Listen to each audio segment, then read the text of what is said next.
I'd like to call this meeting to order at 6:30 p.m. and I'd like to call on Councillor O'Hare to read the land acknowledgement.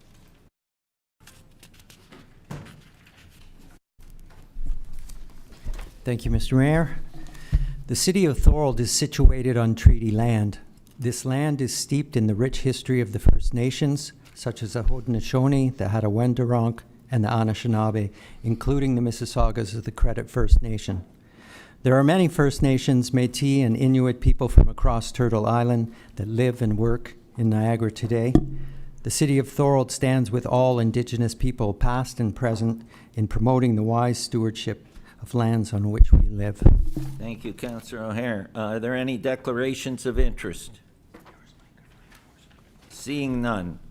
Adoption of the agenda. I propose the council agenda CL 18-2025 be adopted as amended, with item 14.1 being a motion respecting an affordable housing ad hoc working group be heard after item 9.2 being a presentation respecting affordable rent in Ontario Bill 60. Can I get a mover and a seconder to adopt the agenda? Councillor D'Angelo and Councillor O'Hare. All those in favor?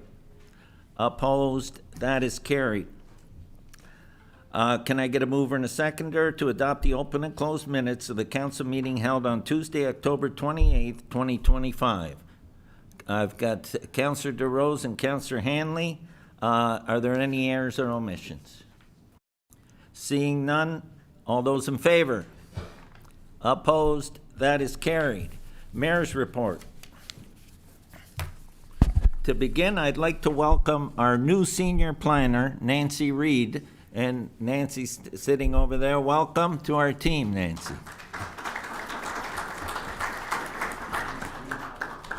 On October 30th, I attended the 9th annual Toolbox Project Niagara campaign launch at Fire Station 1. I was joined by Toolbox founder James Simons, Fire Chief Terry Dixon, and Thorold Fire and Emergency Services firefighters.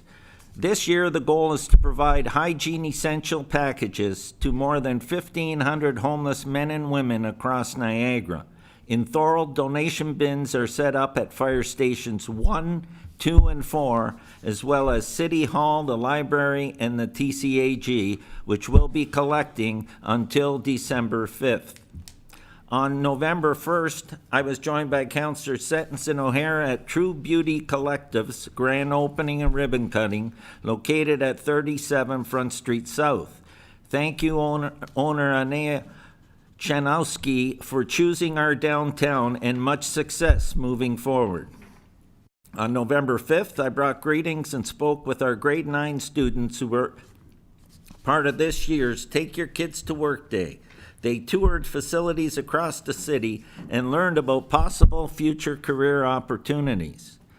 On November 5th, I presented owners Mario and Rob DeFelice of Elio's Foot Comfort Center with a certificate recognizing their 55th anniversary, an amazing milestone. They are located in the Pine Plaza at 9 Pine Street North, Unit Number 8. Congratulations and continued success moving forward. November 6th, I was joined by Councillors O'Hare, Sentence, Decker, Didavitas, Regional Councillor Whalen at the grand opening and ribbon cutting of Mainstream Gateway Support Services, 15 Pine Street South, the former Trinity United Church property. The Mainstream Gateway Strategic Alliance team envisions that by coming together and sharing resources, individuals will benefit from more innovative and effective supports delivered by two stronger organizations united in purpose. Welcome to the City of Thorold, another great addition to our vibrant downtown, and they will be presenting today at this council meeting. On November 6th, I presented the Niagara Community Foundation Executive Director, Brian Rose, with a certificate recognizing their 25th anniversary, 25 years of dedicated service and contributions to the community. The Niagara Community Foundation has empowered donors, strengthened Niagara, and helped create a brighter future for generations to come. On November 8th, I brought greetings on behalf of City Council and dropped the ball at the first ever Niagara Volt Hockey Classic held at Canada Games Park in Thorold. This event was hosted by the Niagara Children's Centre and included teams from across Ontario.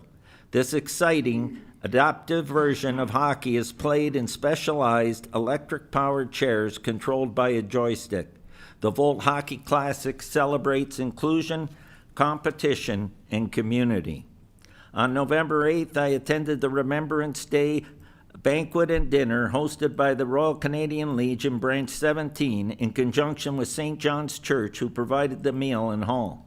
This dinner is held in honor of our veterans, serving members, and to remember all who gave the supreme sacrifice. It was great to see this event back for the first time since before COVID. On November 8th, Deputy Mayor Mike Didavitas and CAO Manoj Dalwaria attended the Niagara Cricket Club Awards Banquet held at John Michael's Banquet and Event Center, a special evening to honor and celebrate the achievements of players, teams, coaches, volunteers, and executive members from the 2025 cricket season. On November 11th, I was joined by Councillors O'Hare, Sentence, Didavitas, Longo, Regional Councillor Whalen, MP Jeff Birch, and city staff at the Remembrance Day parade and ceremony held at the Cenotaph in Memorial Park. A special thank you to the Royal Canadian Legion Branch 17 Thorold for hosting the Remembrance Day ceremony. Also thank you Canadian Corps Unit 44 Thorold, Thorold Fire and Emergency Services, 128 Thorold Flying Dragons Royal Canadian Air Cadet Squadron and their amazing band, Thorold Pipe Band, Niagara Regional Police, Niagara EMS, Correctional Services, Lincoln and Welland Regiment, all our first responders, veterans, peacekeepers, Merchant Navy, and everyone who was in attendance, and it was a great turnout, especially considering the weather. We are fortunate to have two very active veteran organizations in the city of Thorold, the Royal Canadian Legion Branch 17 Thorold and the Canadian Corps Unit 44 Thorold. We thank you not only for your continued support for veterans, but also for all you do in giving back to our community. On November 12th, Councillors Didavitas, Sentence, and Decker attended the kickoff for the Tim Hortons Holiday Smile Cookie Campaign. This year, for the first time, the Kristen French Child Advocacy Center, Niagara, has been selected as the recipient of funds raised in St. Catharines, Thorold, and Niagara-on-the-Lake. On November 14th, we held a flag raising at City Hall in honor of Louis Riel Day, celebrating Métis heritage, culture, and the enduring legacy of Louis Riel. Thank you, Councillors O'Hare, who brought remarks on behalf of City Council, Councillor Decker, Didavitas, Derek Pont, who is the president of the Niagara Region Métis Council, and city staff who were in attendance. On November 14th, Councillors Sentence, Didavitas, O'Hare, and Decker joined the Smith family members, who are tournament sponsors, for the puck drop ceremony at the 31st Annual Beaverlock Tournament. This event saw more than 2,000 guests and 40 teams compete over 3 days. On November 14th, I was a panelist at the Growing Niagara Housing Symposium event held at Club Roma in St. Catharines and hosted by the Niagara Association of Realtors. The event focused on housing and current issues impacting that sector. This past weekend was a busy one in our downtown area with the Thorold Center 50-plus Christmas Bazaar on November 15th and the Thorold Arts and Crafts Show on November 15th and 16th at Thorold Secondary School. As always, both were very well attended. Effective January 1st, 2026, new carbon monoxide alarm requirements. Carbon monoxide alarms are required on every story of homes with fuel-burning appliances, fireplaces, or attached garages, expanding from just near sleeping areas to cover all levels, including basements and stories without bedrooms, to combat this silent killer gas. As many of you are aware, the Thorold Tunnel westbound lanes, which is the North Tube, will be fully closed from November 18th, which was this morning at 9 a.m., until November 24th at 5 a.m., which is next Tuesday, for emergency repairs to the ceiling panels. Please visit our website and social media feeds for updates, and if we get any new information, it'll be posted. On Saturday, November 29th, our annual Santa Claus Parade will take place from 4 to 6 p.m. There will be over 60 entries. The TCAG float will be collecting non-perishable food items for community care, and letters for Santa will also be collected. Before the parade starts, Santa will be in the Battle of Beaver Dams Park from 1:30 to 3:30 p.m. to light the Christmas tree and meet the children for photo opportunities. There will also be free face painting and hot chocolate. Visit the city website and social media feeds for more information. And that's the end of my mayor's remarks. Now we'll turn to civic recognition. And this is a recognition of response to a house fire. And this is a bravery citation. And Jeff Larmett, Jeff, are you here? Okay. I'm going to call you up in a minute, and then I'll get you up here with the fire chief, okay? On July 21st, 2025, while at work, Jeff Larmett noticed black smoke rising across the field near his neighborhood. Recognizing the danger and knowing friends lived in that direction, he acted without hesitation. Upon discovering that the fire was at the home of volunteer firefighter John DeLea, Jeff quickly responded. Finding no one home but aware that John's dog was inside, Jeff courageously entered the burning house and rescued the dog to safety. Jeff's quick thinking, bravery, and selfless actions exemplified true community spirit and heroism. And Jeff, thank you, and we'll get you up here.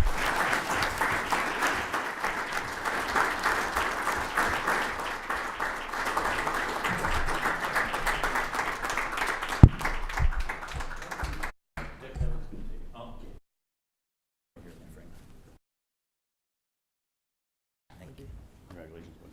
Thank you. Good job. And John, as you know, is a volunteer firefighter at Station 2 back on there. Thorold South. Is John here? Yeah. John? So, as mayor of the city of Thorold and on behalf of city council and our community, I am honored to congratulate Jeff Larman for bravery and courage, awarded in recognition of your courage and bravery displayed during the fire and for your heroic rescue of a dog. Your actions embody the true spirit of service and compassion within our community. November 2025. Do you want? Yeah, we can get Johnny. John, you want Johnny, to come come on up up. here as well, please? Johnny's been a long time member of our Oh, department, so yeah. he's an old dog like me. I want John to be here because it was John's house. John's wife and, as well. John's wife Yeah, as well. yeah. And Jeff. Come right and the come in here, Johnny. And anyone. Kyle. These are, John's son, Kyle. come on. It's great to have, this type of recognition in our community, and when we get opportunities to do this, it's really heartwarming, and I want to thank you on behalf of our community and sure, John and his family as well. Thank you.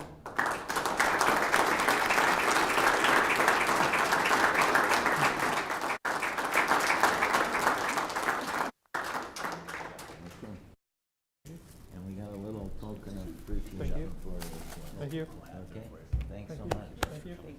John, we'll see you on Saturday. Right? Thank you. Kyle.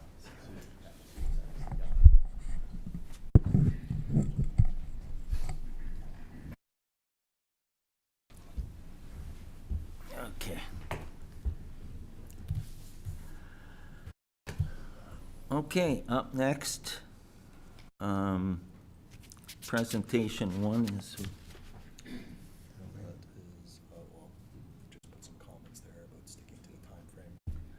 are they first though? Yep, mainstream and gateway. Okay, before we get into tonight's presentation and delegations, this is a long agenda tonight, and that the clerk will be keeping track of speaking time for all presentations, delegations, and questions from members of council.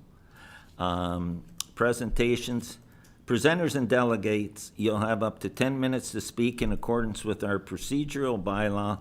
Council members, for any given item, also in accordance with the procedural bylaw, you'll have a maximum of 5 minutes for questions, and you'll be offered an opportunity to speak a second time once everyone on council has had an opportunity to speak. No member will be allowed a third time without a majority vote from council approving it. Up first, presentation respecting the merger of Mainstream and Gateway and the organization's relocation to Thorold. I'll call on Margaret Beauperrier, Executive Director, Mainstream and Gateway Community Support Services, for the presentation regarding the merger of Mainstream and Gateway and the organization's relocation to Thorold. And welcome, Margaret. It's good to see you again.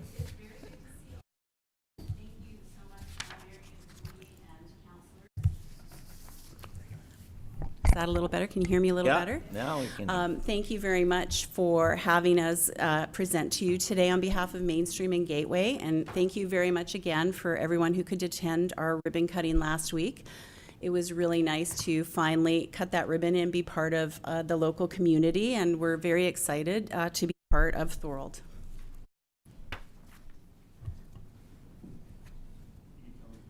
Oh, change it? Okay, if you should change it. Thank you.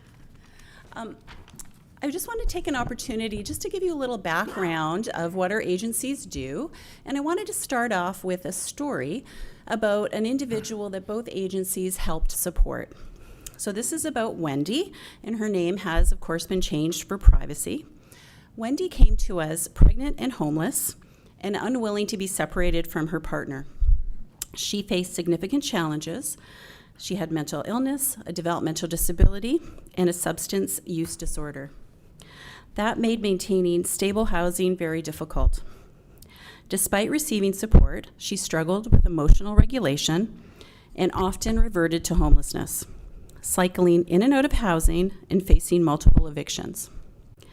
Over time, through the continued support of Gateway and Mainstream, Wendy came to recognize the importance of stability. When she returned to the area, she immediately sought help. With renewed support, she successfully secured housing and is now thriving. We have hundreds of stories like Wendy's in Niagara, and together we hope we can reach them. Next slide, please. I also want to start with our new shared mission. As we talked about, Mainstream and Gateway have been in a shared services agreement for the last 6 years, and we're now on the path to amalgamate. So in April, we had all of our staff and our two boards come together to develop a new shared mission, vision, and a set of values. So our new mission that's going to guide us moving forward is, through a person-centered approach, we empower individuals to live lives of their choosing, to be independent in their way, and housed safely and affordably. Next slide.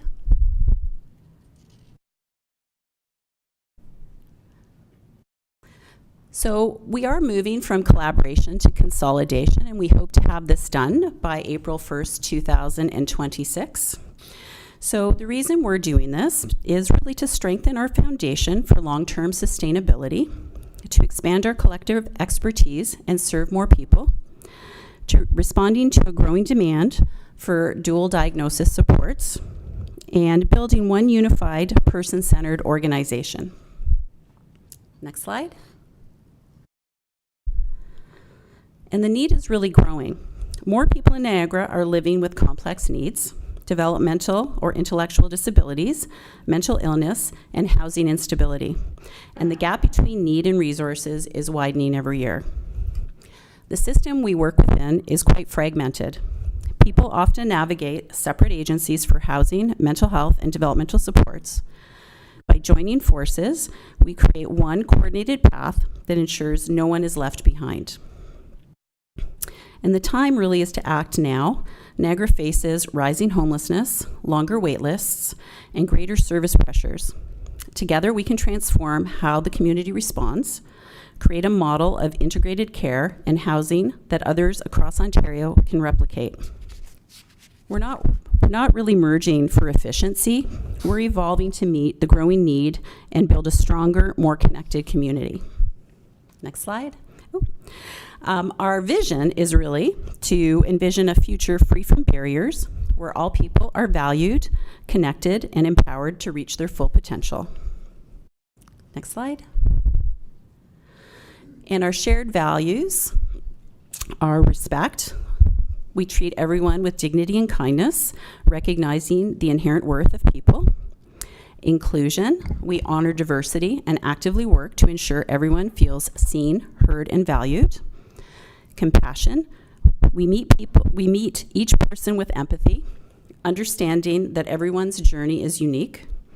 And empowerment, we support people to make informed choices, take charge of their own growth, and persevere in the face of life's challenges. Next slide. Just for you to know, both agencies have been working out of the region of Niagara for 40 plus years. And we have started to work together, especially since we've moved in to our new location on Pine Street, to provide the best person-centered supports to people across who access our programs. Next slide. Actually, you can probably advance one more. So I want to talk a little bit about the programs we provide. So Gateways programs, we provide community treatment order, and that's our team. It does intensive supports and works closely with the hospital. We have a very large supportive housing program, and again, that provides housing along with supports, and we find that the two have to be together to be successful. Our Niagara Assertive Street Outreach Program, which is NASO. I'm sure people are familiar with our teams who are out making sure that we can get people into shelter and eventually into housing. Our Housing First Home for Good program, which is a transitional housing program. Heart Hub, which is very new, so we're just getting that ramped up and open, and that is a homelessness addictions recovery treatment model. And we support the local situation tables. Next. And Mainstream. So Mainstream supports many programs as well. So we have a supportive living program. So we have 3 24-hour group homes. We have our supportive independent living program, Options Niagara. We have a passport program, which is individualized funding.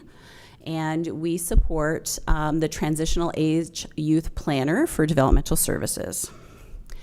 Next slide. So together, both agencies serve close to 1,300 people in the region of Niagara. And our demographic is broken down through adults with a developmental disability, adults with mental illness, and adults who are homeless or at risk of homelessness. Next slide.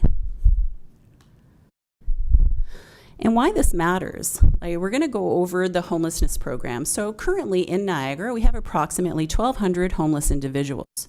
Approximately 684 are acute and chronically homeless. We have approximately 129 active encampments, and less than 5% of individuals on the housing wait list are placed annually. Next slide. In developmental services, it's not a better picture for sure. So currently we have, the latest number is 53,000 individuals who are waiting for developmental service supports across Ontario. In supportive living, the wait list has grown 55% since 2018, while fewer people are being served, reversing progress and leaving thousands behind. Today, more people are waiting than receiving supportive living. The wait list is now 60% larger than the number served. Next slide. Under mental health and addictions, over 36,000 Ontarians are waiting for supportive housing for mental health and addictions, yet only 2 to 3% are housed each year. Supportive housing isn't just humane, it drives cost avoidance, fewer hospital stays, reduced emergency service use, and lower justice system involvement. In national homelessness surveys, 60% report mental health challenges and 61% report substance use issues, illustrating how deeply connected homelessness is with mental health. Next slide. So here are some of the community impacts we hope to be able to achieve by our two agencies coming together. So we would like to be improving housing stability and reducing homelessness by creating an additional 69 new supportive housing units over the next 2 years.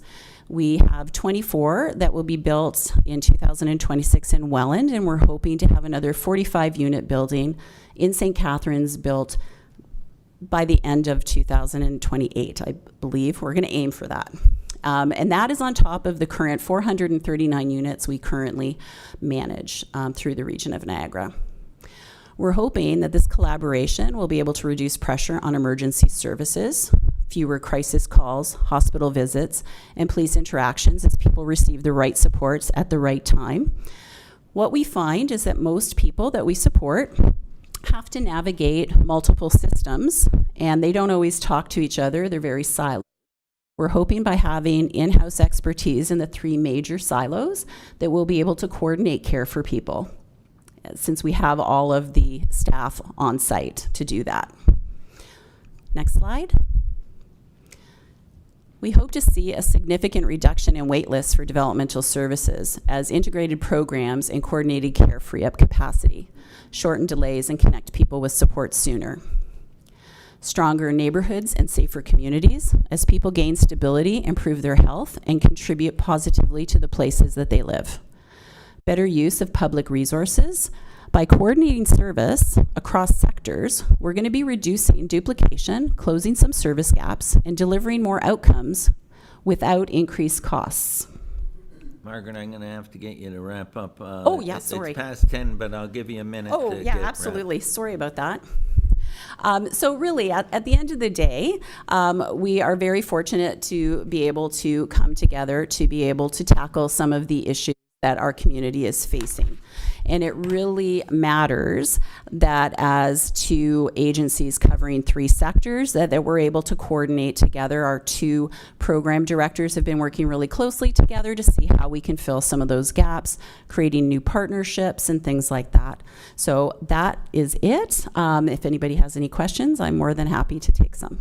Okay, thank you, Margaret. I'm going to open the floor for questions from council. Go ahead, Councillor Thorold. Through you, Mr. Mayor. Thank you, Margaret. Great presentation. What area do you service? Is it the whole Niagara region? The whole Niagara region, yes. And how, as councillors, can we help you guys to maximize and reach your I think some of the things that can happen is looking at opportunities to partner on programming. I think everybody understands that no ministry fully funds our programs, right? Like as a nonprofit, we're always having a shortfall. So if there's any opportunities as a community to connect with any of the cities to do programming, I think of our furniture bank right now that's unfunded that we're funding through bingo funds. We know it has a community impact.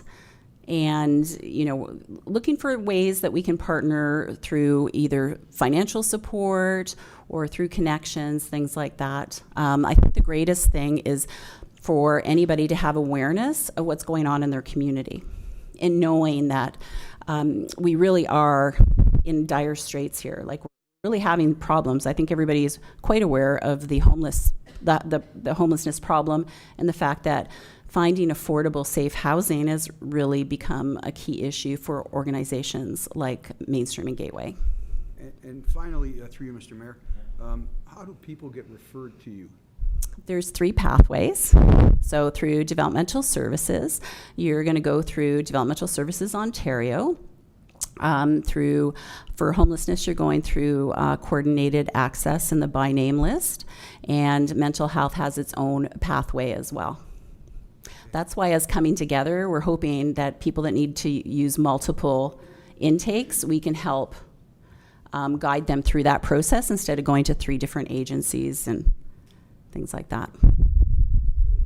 Thank you, Margaret. I'm going to, I'm a member of the Knights of Columbus and Thorold, and we always try to get organizations like yourself. I'll try to liaison something between us. And That would be great. Thank you so much. thank you. Go ahead, Councillor Dedevine. Through you, Mr. Mayor. I'm so delighted that you picked Thorold. Thank you. As We're someone pretty who happy. invested significantly in our downtown over the years, I'm always excited to see new partnerships like Mainstream making their commitment to Thorold, and I thank you for doing that. I have a question. Many nonprofits are facing significant financial challenges, with some struggling to remain stable, yet Mainstream Gateway manages to sustain their operations and expand into this new hub in downtown Thorold. How did you do it? Could you share your insights? How did you do it? Because half the nonprofits are losing money and almost closed. Yes, I think that first off, we have amazing people working for us and two very strong boards that guide us and allow us to do what we do. We're also, I gotta be honest, we don't often think we can't do something. Like, we just kind of go forward and we're very solution oriented. We never sort of say we can't do something.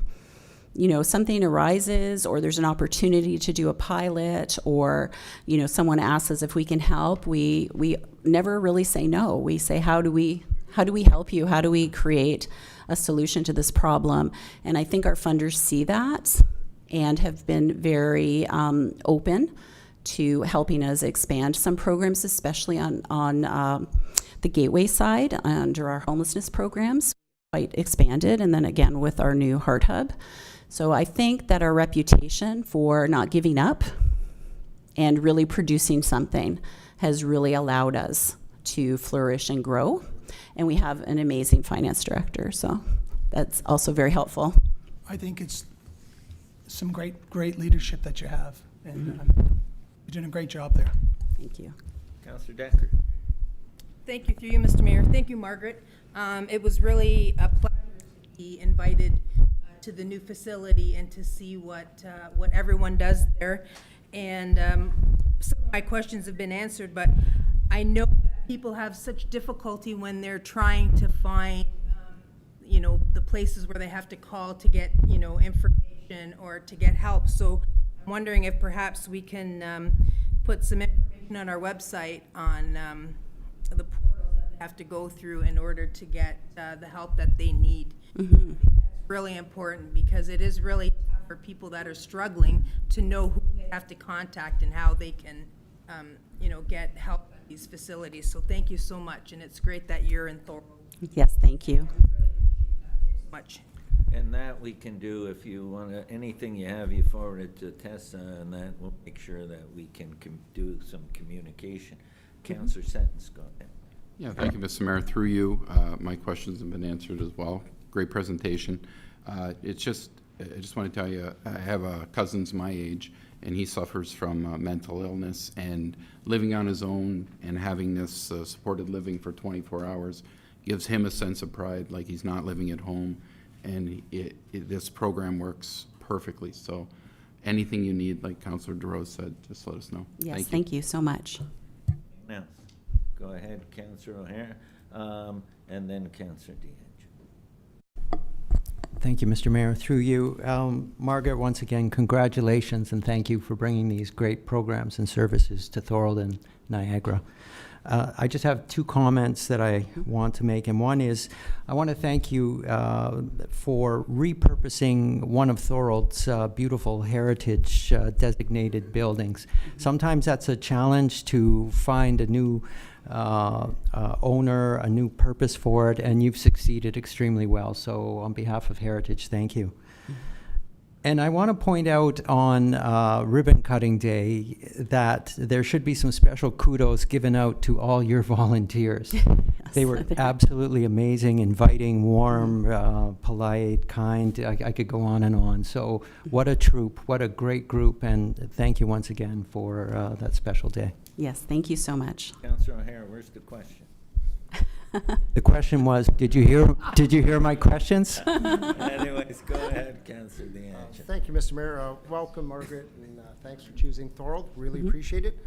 Many of my questions have been answered. Unfortunately, I couldn't make the opening, but I'd like to stop by and visit, get a better understanding. Oh, anytime, yes. It's great that you've picked the center of Thorold to be located. Just one item sparked a little bit of interest here as you were speaking, wasn't really touched upon. Just, could you talk about the furniture? You mentioned you have a furniture bank. Is that similar to the old furniture bank that used to collect furniture and then was able to reuse it, repurpose it, and Yes, it actually is. So when the furniture bank, the original one, lost funding, we took up the mantle and we're self-funding it through bingo funds right now. We found that although we could find people housing and provide supports, it really wasn't a home if you had no furniture in it. So we wanted to make sure that we were able to provide any person that's living in any of our units a bed and a chair and a table. And we've had some great partnerships with some local companies, so some local motels donating to us. The problem we're facing, of course, is that the bingo money is going to run out, and we need to figure out how to pay for storage and for a part-time employee to do that. And we feel very strongly that part of the success of the people that we're supporting is to be able to provide them with the furniture. So that is something that we're actively talking about, how we can create a program around that. yeah, to be Mr. Mayor, it was very disappointing when the Niagara Furniture Bank closed because I know myself, I have a lot of clients, and unfortunately they pass away in the States. They have furniture that they have to dispose of, and a lot of it's still good, but with the closure of that, if someone were to contact, would they contact you directly if they have furniture that they would? Yeah, if you go on our website, there's actually a phone number for our furniture bank, and you can reach out to them directly.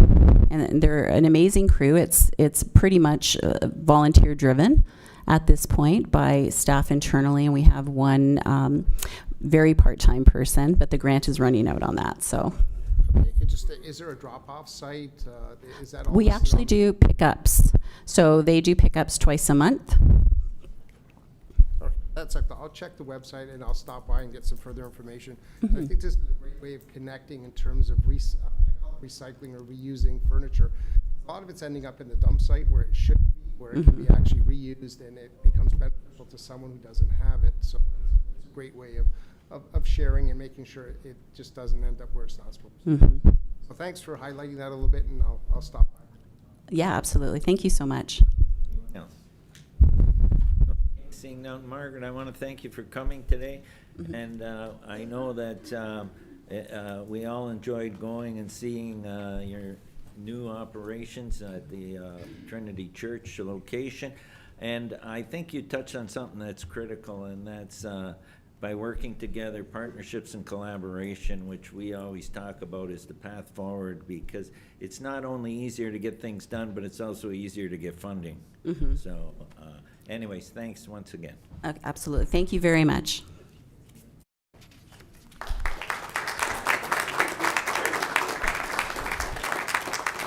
Okay, up next, we have a presentation respecting the need for affordable rent in Ontario Bill 60. I'll call on Brandon McKinney, Somerville resident, for the presentation regarding the need for affordable rent in Ontario's Bill 60. And welcome, Brandon, and you have 10 minutes for your presentation. Good evening, Council. I didn't really have kind of a good intro for this, but I'm mainly here to kind of sound the alarm about the rental crisis in Niagara and the affordability crisis a lot of young people are facing. So I kind of want to talk about how local government needs to start becoming directly involved with the rental market, as absentee and corporate landlords have demolished the market for youth. The region is currently building condos that cost within the range of $400,000 to $600,000 during a time when a region study indicates that we are short 20,000 purpose-built rental units. Another study conducted in partnership with the region also indicates that the average rent is $1,400 per month, while a further background study states that an income of more than $57,000 would be required to afford the average rent, if a unit is even available. That $57,000, I did the calculations myself, would account to $27.42 per hour. Welland is currently looking at building a 22-unit townhouse instead of a proposed condo project. If we're looking at Toronto, as of September, only 28 condos were sold during the month of September. As a lot of people know, Toronto kind of did a huge focus on condos over the past 10, 20 years. As to minimum wage in Ontario pays $36,608 before taxes and deductions, a shortfall of more than $20,000 to afford the average rental in the region. This leaves low-income, low-quality housing for the vulnerable people in our community, as many jobs in the region still refuse to pay above minimum wage. It also doesn't help that our youth unemployment rate in Ontario climbed to 16.5% as of August, according to Statistics Canada. A new statistic came out as well that indicates that the region, our cost of living is $21.40 per hour, which is $3.80 away from our bare minimum the province asks employers to pay. According to the Ontario Living Wage Network, there's nowhere in Ontario you can work full-time and cover your expenses. If we're talking locally, youth unemployment and challenges have become a hot topic among newspapers and even a study from Brock University that came out before the pandemic. Niagara's Workforce Collective has been speaking on these issues for years and says that retail, trade, accommodation, and food service, which are mainly low-paying jobs below the living wage, make up much of the job demand in Niagara. There does not seem to be a concrete solution for all the research I've seen, but from kind of what I've gathered from talking to people, it seems to be either raising wages or increasing the rental supply so rental rates fall. Thorold, specifically in my opinion, needs to ensure there's a supply of rentals for people who are not students. I understand that we're a student town, that's great, but putting 5 to 6 people into a house is not a solution to a rental crisis, it's a Band-Aid. Somehow some of these shared rentals cost as much as a bachelor apartment I had in Welland, and that needs to change. The Greater Niagara Chamber of Commerce was sounding the alarm on these issues all the way back in 2018, where they said that an average vacancy rate of 3% or lower was a crisis. At the time, it was 1.4%. Bachelor and single bedroom apartments were less in supply at the time than they were in 2011. The census metropolitan area of St. Catharines, Niagara had one of the worst vacancy rates in Canada at the time. As for what I think we should do locally, before I get into the Doug Ford changes, I think that the city should create a landlord education program as part of our rental licensing program to ensure that landlords know what their rights and responsibilities are. With 1,375 licenses issued according to the city website, we need to ensure that these properties are being properly maintained, are desirable, and that property owners are providing proper services to tenants. Proper insulation and noise isolation standards need to be massively overhauled, as many of these homes, you could hear a pin drop between the rooms. Thorold has many landlords that do not live in the area and become absentee. And I couldn't find statistics on it, but if the city has some statistics to share about who lives out of town, that's great. Case in point at the moment for myself, I've been waiting a month to access my mailbox because my landlord didn't know that it was his responsibility to get us a key. And all of this leads into kind of what I really want to speak about, which is the proposed changes to the rental market by the Ford government. I'll list some of the changes according to ACORN, which is the Association of Community Organizations for Reform Now, which is kind of like a rental advocacy group. So some of the proposed changes include ending indefinite leases. This would hurt people in rent-controlled units and allow landlords to massively increase rent year over year. Less time for appeals, which would cut the time to ask for review of an LTB order from 30 days to just 15. This would force people to find legal assistance, file and prepare a defense before eviction within 2 weeks. Late payment times would be reduced to just 24 hours, which, you know, if you've ever had issues with banking or, like, let's say your payment's just a little bit late, they can immediately kind of go to the LTB and use that as a late payment. Landlords filing for personal use will no longer need to pay a month's rent as compensation for filing for personal use if they give 4 months' notice. This would allow landlords to evict and raise rent for essentially free. Cut the grace period for filing for eviction because of late payment from 14 days to just 7, which isn't even a full pay period for most people. Bill 60 also seeks to force tenants to pay half of rent arrears before being able to raise issues at the LTB. This would heavily skew the board in favor of landlords who often make fake or illegal claims, as in order to present anything new to the board, you would essentially have to pay half of whatever the renter or the landlord tells you to pay. Doug Ford has skipped public consultation with advocacy groups, and this has many people worried about it. Toronto and Hamilton councils have both voted to oppose Bill 60 and any changes Doug Ford wants to make to these existing rental laws. The provincial NDP party also seems to be trying their best to ensure transparency about these laws and who lobbied for them, but the Ontario PCs have been very tight-lipped since the consultations were released to the public. Guelph is even getting directly involved in creating city-owned housing to assist with the crisis. They plan on pricing these city units just under market value. Doug Ford should actually investigate as expanding the LTB, which is the Landlord and Tenant Board, and spending some of his wasted money on hiring workers to speed up the process for landlords and tenants both. There's growing resentment among youth towards landlords and investors, and unless a course correction begins, the situation will only get worse. Squatting would become very common if the very little rights we already have are further eroded and landlords are allowed to essentially rip any form of property away from their tenants. Especially egregious is the personal uses changes that are already used in renovictions on a nationwide scale. ACORN was only able to find statistics through Freedom of Information requests that show 18,151 N12s were filed between 2017 and 2021, and 4,067 N13s were filed between 2017 and August 2023. Stats show there's been a 300% increase in the trend between those years with no signs of slowing. The cities with the highest number of these were also where you hear the biggest landlords' horror stories in Ontario: London, Toronto, Brampton, and Mississauga.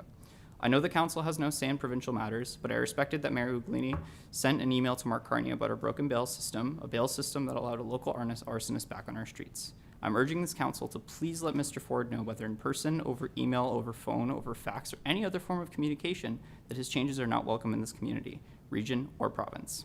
As someone who's been personally left behind by the local rental market, I can say that Doug Ford's changes would hurt the most vulnerable in our community and harm renters who are barely scraping by as is.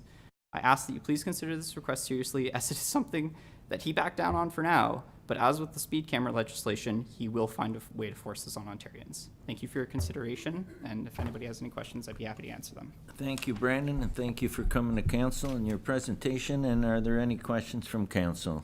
Go ahead, Councillor Dedivides. Thanks for coming in, Brandon. This is a massive, massive problem in Canada, not just in Niagara. It's called the missing middle problem.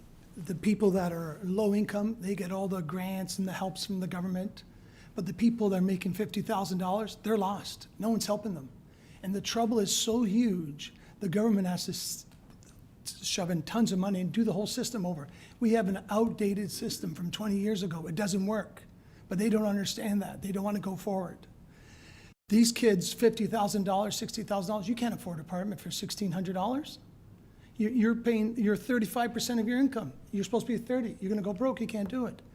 And the landlords, I see their point of view. You say greedy landlords, charging $1,600 a month rent. Well, Thorold nonprofit charges $1,650 for one bedroom apartment with hydro. So it's not just greedy landlords. It's the cost of doing business is insane. And the government has to get involved. I just read an article to fix this housing program to get more affordable housing. It might cost $17 billion over 2 years. It's the middle that is suffering, people like you. So we have to help everybody, not just the low-income people. We have to help everybody. And this is a big problem, and I thank you for coming in here. And maybe councillors, we can all stick together, talk to other municipalities, and get a stronger voice and push it forward. Because him and Hein, we have to stick together, everybody, all these cities, and push forward. And thanks again for coming in. Okay, Councillor, but we try and keep this to questions, please. Go ahead, Councillor Durand. Through you, Mr. Mayor. Brandon, thank you. I know it takes a lot of courage to come up here and speak. Brandon, are you looking for a letter of support, as we've done in the past, to the province? Is that what you're looking for today, So, council?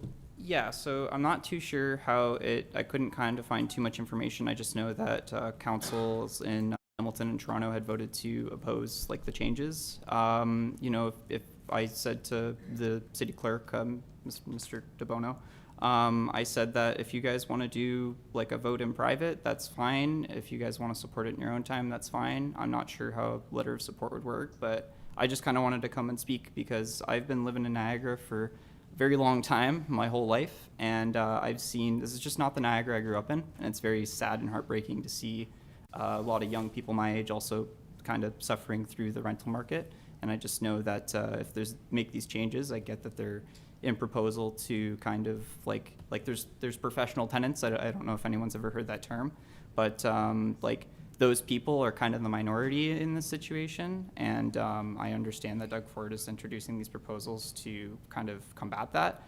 But rather than overhauling the whole rental system, we need to patch loopholes and start kind of building up the LTB to deal with these issues. So if you guys want to vote to support it, that's great. I just kind of wanted to come and kind of raise some concerns about it. That's all. Thank you, Brandon. Thank you. Mr. Mayor, to staff, can I ask if I could put a notice of motion on the floor so we can work? Well, you can bring that when notice of motion comes, not right now. Okay? Because that's where we bring any notices. You have to do it under notice of motion. Right, but I just wanted to say I'd like to bring one forward tonight. We'll Thank let you bring it forward. Yeah. Go ahead, Councillor DeAngelo. Thank you, Mr. Mayor. Thank you for your presentation. You're truly bang on in what you're saying. My question to you is, since we're supposed to ask questions, have you approached our local MPPs regarding this, or is this your first visit? And the only reason I ask that is, I know we all have to work on the support of this, and I had a secondary question, but I'll sort of go from there first. Yeah, so unfortunately, the proposed changes kind of came out a little quickly. I didn't get a chance to speak on it at the last council meeting. I know I applied to speak at the region council, but I guess this is like a municipality matter, they said, so it wasn't something I could bring to the regional council. I have not reached out to our local MP. I have heard good things about him, but I haven't reached out to him just yet. Well, I definitely encourage you to reach out to him, because again, he'll have a bigger say in the matter than we do as a municipality. Yep. But through you, Mr. Mayor, I don't know if you can answer this question. Is this on AMO's, Association of Municipalities Across Ontario, is this on their radar of one of the items that was through discussions at the last AMO conference? I don't know if you can answer that. I can't answer that, but the AMO does comment and make comment on any of the bills coming forward to the province. So they will comment on Bill 60, I think it is, yes. Okay, is there any way we could at least refer this presentation to AMO so that they're aware of it? I know furthermore that Councillor Rose wants to bring a notice of motion, but I'm not sure what that entails at this moment. Yeah, But I would like to make sure that, you know, it's just not said in this chamber, but moves up to associations, especially AMO, which represents all Ontario municipalities, except a couple large ones. But it's important to have them backing and moving this forward, because they'll have a greater say at the provincial government than one little municipality. And I agree, we need to work collectively as all municipalities. But that's one of our biggest and best venues. But I'll look forward to the notice of motion later when that comes forward, to see how we can push this forward and get your voice and message across. Because that's the whole thing, is getting it, not just here, but moving it up the food chain, so that the proper government legislation can improve to help the situation. It's out of our controls, as you mentioned, but we still need to be vocal in helping our citizens with this issue that we have. Yep, that's fine. Anyone else? Seeing none, I want to thank you, Brandon, for coming to council, and I want to thank you for your presentation on behalf of council. Thank you, Council.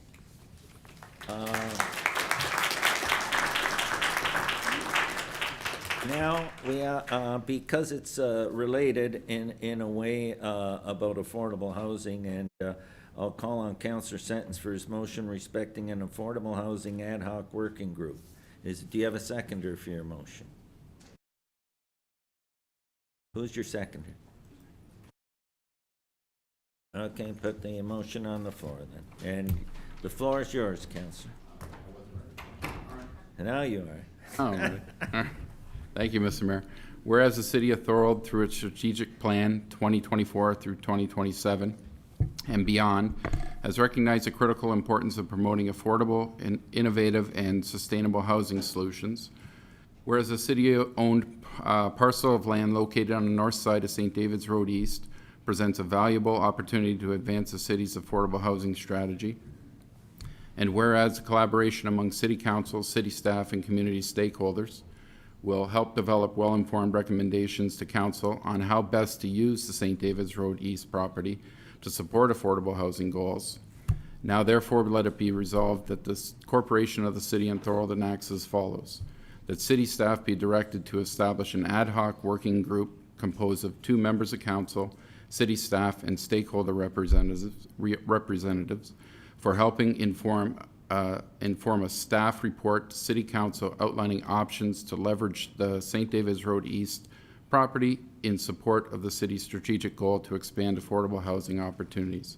And number 2, that city staff be directed to report back to Council in the second quarter of 2026 with recommendations arising from this process.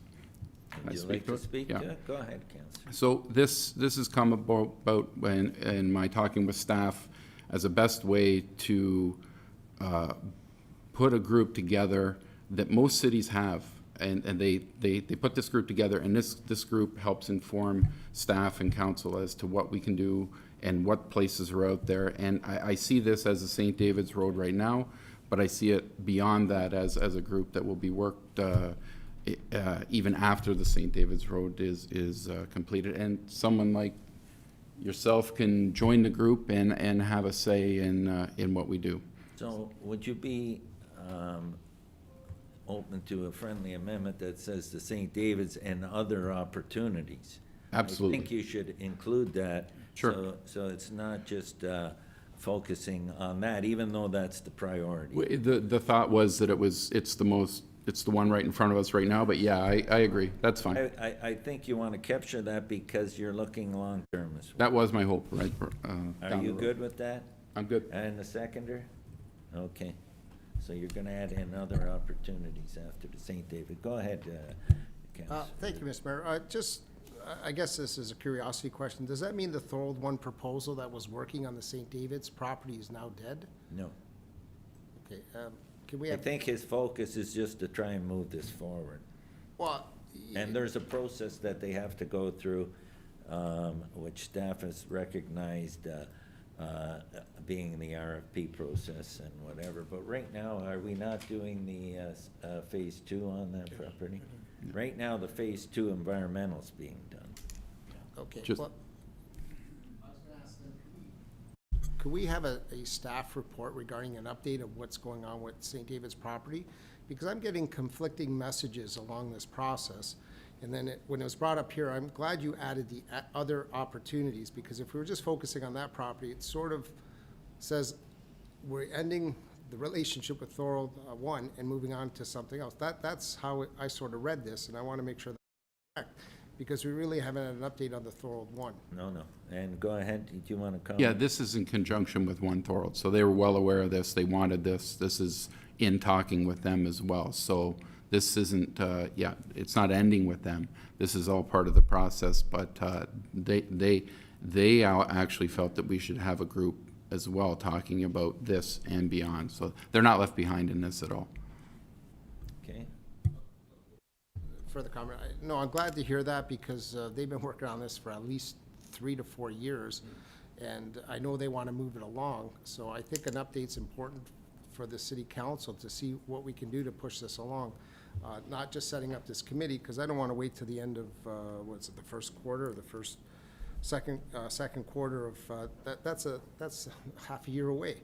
And I think this project's been being worked on for quite substantial, so. Well, staff direction will be to get an update on that, yes. Okay, can we have that for the next council meeting, and what resources might be required to move that process along? Is that doable for staff? Is that doable for next meeting?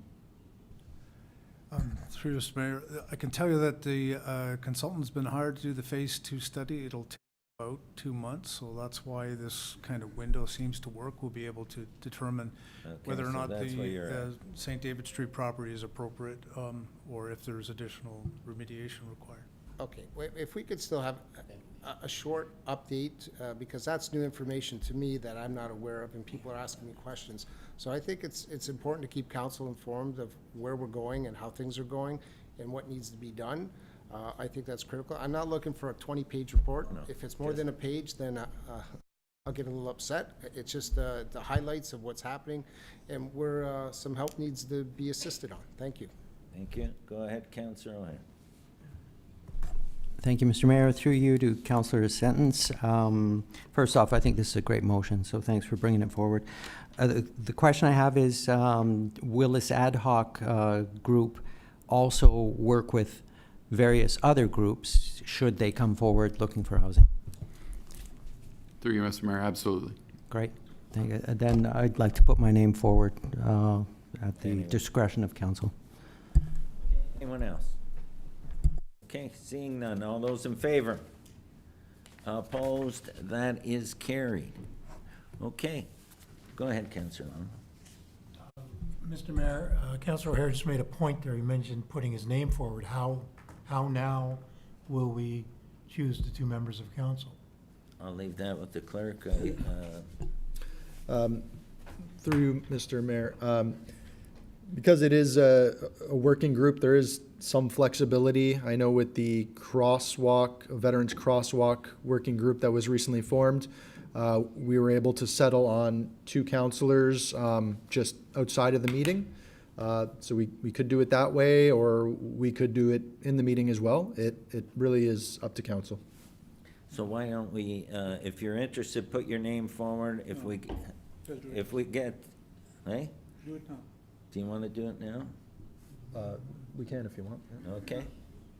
Okay, we can do it now, clerk said. So we have, how many? 2? Okay, so, 2 was a suggestion because I didn't want to burden, everybody's on committees, but if you want more, that'd be great. okay, so we got 2. And who's interested? Let's put it that way. I got Counselor Sentence and Counselor O'Hare. Is there anyone else interested? Counselor?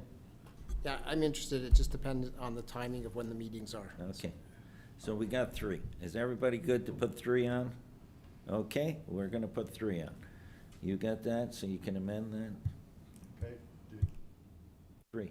We got 3 names. We got Counselor Sutton, Counselor O'Hare, Okay, so and Counselor DeAngelo. The motion will be to amend it to name 3 and then name the 3. Are we doing a motion? Yes. Okay, is there a mover and seconder? Can I get a mover and a seconder for that? Counselor Hanley and Counselor Longo, since Counselor Longo was actually the one that raised that. Okay, so I'm not gonna type it up right now. No, but no. It's to amend to 3 counselors and So we need 2 votes. Or what? let's just do it all in one shot. Okay. Because So we already passed that. we motion, passed. so. So we're amending it to 3, and the 3 named are the 3 that we, do I need a mover and a seconder? You do- No, I got a mover and a seconder. All those in favor? Opposed? That is carried. Okay? So we amended it to 3, and the 3 are named, okay? Counselor Sentence, Counselor O'Hare, and Counselor DeAngelo. Okay. Delegations. We have 3 delegations respecting 11.5 being a memorandum PWCSC 11/2025, 8 Carlton Street parking lot extension update. In accordance with the procedural bylaw, the delegations will be heard and the memorandum will follow immediately after. Our first delegation is Gloria Leahy, resident and Friends of Memorial Park, and I'll call on Gloria for her delegation, and Gloria, you have 10 minutes, up to 10 minutes for your delegation. Welcome. Thank you. Well, hello, mayors and councilors, friends and neighbors. Thank you for giving me this time. My name is Gloria Leahy. I'm here representing the Friends of Memorial Park. Astonishment, disbelief, frustration. These words describe how many Thorold residents feel after learning just a few days ago that the city plans to tear up a green space at Memorial Park to, in the words of the great musician Joni Mitchell, pave paradise and put up a parking lot. This space, zoned open space, is part of a beautiful, beautiful, peaceful park downtown in downtown Thorold that serves the entire community. It's a place where people, young and old, go to read and relax, where kids play, my own kids play there, where trees provide respite and calm, where the nearby war memorial offers a site for quiet contemplation. It's a public space for all of us to use and enjoy. It is a quintessential public good, a crown jewel of Thorold. We, Friends of Memorial Park, are delighted that the Thorold 50+ Center is growing in this lovely green setting. Its members bring energy and vitality to our community. We couldn't ask for better neighbors. I know Brenda Bader, the president of the Thorold Senior Association, will talk here tonight. Lovely person. We Friends are committed to helping the center solve the problems that accompany expansion, and we hope to work with Brenda and her team. The proposed plan for a parking lot with more than 40 spaces will practically double the size of the existing parking lot. This is far beyond what is appropriate for the space. And we fear it will not serve its intended purpose. We are concerned about how much it will cut into what is now a beautiful, beautiful green space. There are many possible options to explore that could meet the center's needs, while also meeting the needs of everyone everyone who benefits from this green space set to be paved over. Perhaps the seniors would enjoy using the space for outdoors activities, such as lawn bowling, bocce, pickleball. But we have been given no opportunity to explore alternatives. Instead, we were blindsided. Many of us first learned of the city's plans just last week, thanks to an article by Bernard Landsberg, and thank you, Bernard, posted on Thorold today on November 1st. The city did not post this project on its Let's Talk Thorold website until November 4th. According to the engineering department, bids have been advertised and closed, and the low bidder has already been selected, and construction could begin as early as late November, basically tomorrow. To our shock, Thorold residents were not consulted about this project. The city holds public information centers to gather input on projects, but not this time. Why not? Even relevant committees of council were not consulted, such as the Environment, Climate Change, and Biodiversity Advisory Committee were not consulted. Why not? The blueprint does not accurately represent the actual plan, as council now knows. Why not? There is no environmental and climate change impact assessment publicly available. Again, I ask, why not? Because of the lack of consultation, we are left with many unanswered questions. Question 1. What alternatives were considered to help address the need for more parking at the site without destroying the green space that makes up a significant part of the park? Question 2. Has the city taken steps to stop abuse of existing parking space by drivers not associated with the planning department and the senior center? If not, why not? 3. Has the city reviewed its parking arrangement with St. John's Anglican Church and considered appropriate adjustments? If not, why not? Has the city assessed the building's actual and projected parking needs, taking into account the number of vehicles used by planning department staff during working hours? Cars, which, by the way, magically disappear at night. I wonder where they go. Has the city assessed attendance at senior center activities for various days of the week and times of the year? If so, what do the results show? If it hasn't been done, why not? Question 5. Has the city considered the community, environmental, heritage, human health, and other impacts of this proposed project, including potential safety concerns, abuse of the space by drivers not associated, not authorized to use it, water runoff, pedestrian and cyclist access to the park, etc.? If so, what are the results of these assessments? And what plans has the city to put in place to mitigate these problems? If not done, again, why not? Last question, has the city obtained a heritage permit? So, given all this, we, Friends of Memorial Park, urge you, Council, to do the following. Number 1, delay approval of this project to allow time for a public information center. Let the people speak on this. Number 2, include this project in the city's planned public information center on December 10th to discuss the citywide master parking plan, since the project should be part of a larger conversation about how to address downtown parking, including discussion of strategies to enforce existing parking regulations.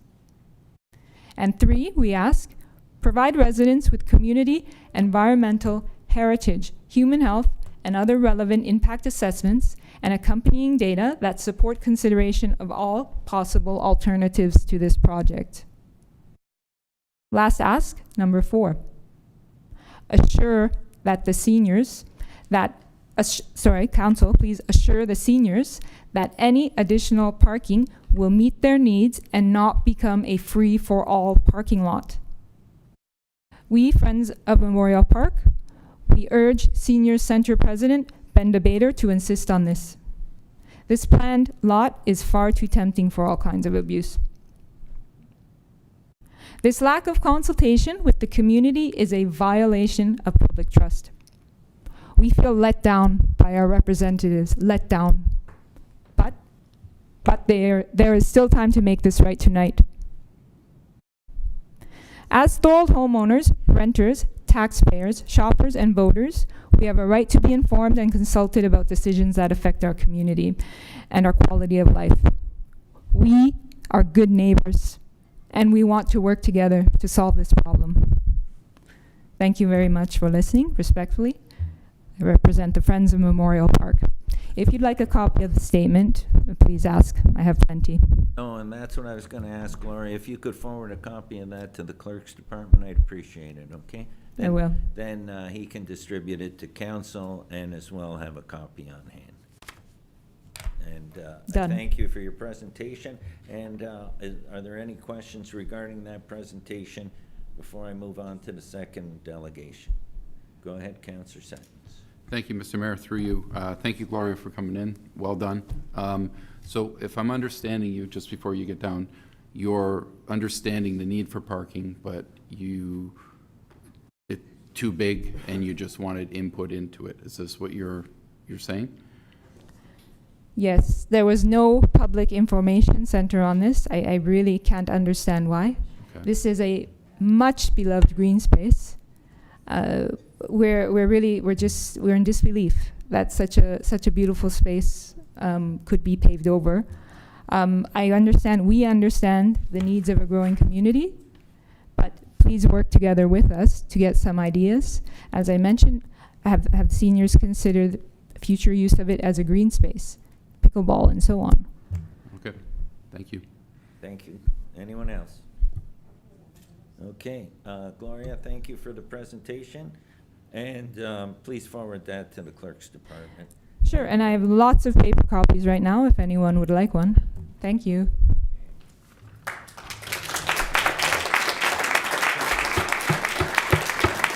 And now, Heather Harvey, a resident. Are you here, Heather? It was just a written delegation. Oh, I'm sorry.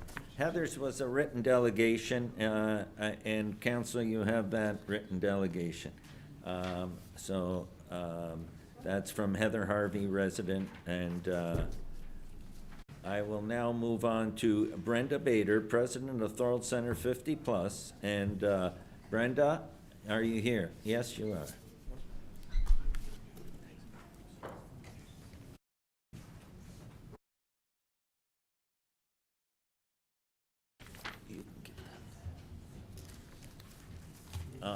Brenda, welcome, and you have up to 10 minutes for your presentation.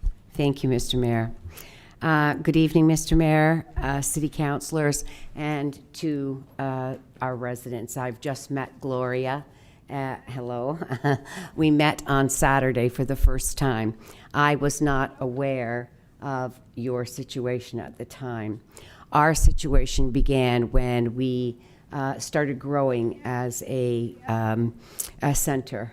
We changed our name. We decided that we needed to do a lot of things. And what we found out was, as the city started to come in, we didn't have a lot of parking spots. The parking got difficult for us, and it got difficult for the seniors. They had to start walking 3 blocks away with their walker to get into our functions and our activities. And that was very difficult for us. We also had a problem with people, as you said, racing in and out, racing up and down the streets. I understand the parking situation for the residents. I certainly do. But I also have to be concerned with the members of the club, almost 300 of them. We were promised the parking lot some time ago. That would probably have been last year sometime, after we had the discussion that we were having issues because there was no place to park. And it is getting progressively worse because there is no place to park. So we didn't understand, nor did I understand until you introduced yourself to me at the bazaar and explained your situation. So this was the first time that most of us on the board even heard about it. And I'm affected by that. I really feel for that. I feel for the residents as well. However, again, I have to be concerned about the members in the center right now. We've had 2 accidents going out because the cars are parked up and down the street. Nobody can see past those cars to get out. This council was kind enough to give us on each side of the parking or the driveways going out a sign that no one can park there. That is something that has to be looked at with enforcement more, because they're still parking there and you can't get out of the parking lot. We've had people from the center that's families refuse to let them come in because there's no, you can't see, and they don't want their mothers or fathers driving through there. So, again, we've been promised the parking lot. I feel very guilty about all of this right now, but we need the parking lot. We just need to have that space. We're growing. We share the parking lot with everybody in town. We share the parking lot currently with the city, with the enforcement people that come in. We share the parking lot with the St. John's Anglican Church. We try to work together with them at all times to decide on what functions we're going to have, so we don't, cross over, so that we don't cause to have so many people around. But we also share it with the people that work in Thorold, who decide to park in that parking lot when they can get parking at the back for $40 a month, which is a very reasonable price. If you're working up in Front Street, that's where you should be. You should not be coming down to our parking lot. Well, it's not ours, of course, but to come to that parking lot and taking up the spots for seniors when you work downtown. So we're sharing our parking lot with pretty well everybody, plus all the members on the street who do use our parking lot as well. So some of the things that I've discussed with Mr. O'Hare and Tim O'Hare, is having special parking passes for people coming in there, so we limit the amount of people that go into the parking lot. How we're going to do that, I have no idea. I can't even tell you where that would start. I can only tell you from what we've been through and what we continue to go through. Last winter, we have a custodian now that has to walk people into the building in the wintertime, because what's happening is that it's so slippery, and it's not always salted when we get in there, so we do our own cleaning. We go down the front of the streets to wipe off the sidewalks, so that we have our people that are coming in, that are parking on the side of the road, that they are able to get into the parking lot. We put the salt out just as well as the city puts the salt out. We only have one custodian, and he's only there till noon, so we do the best we can during the day to do what we can for our seniors.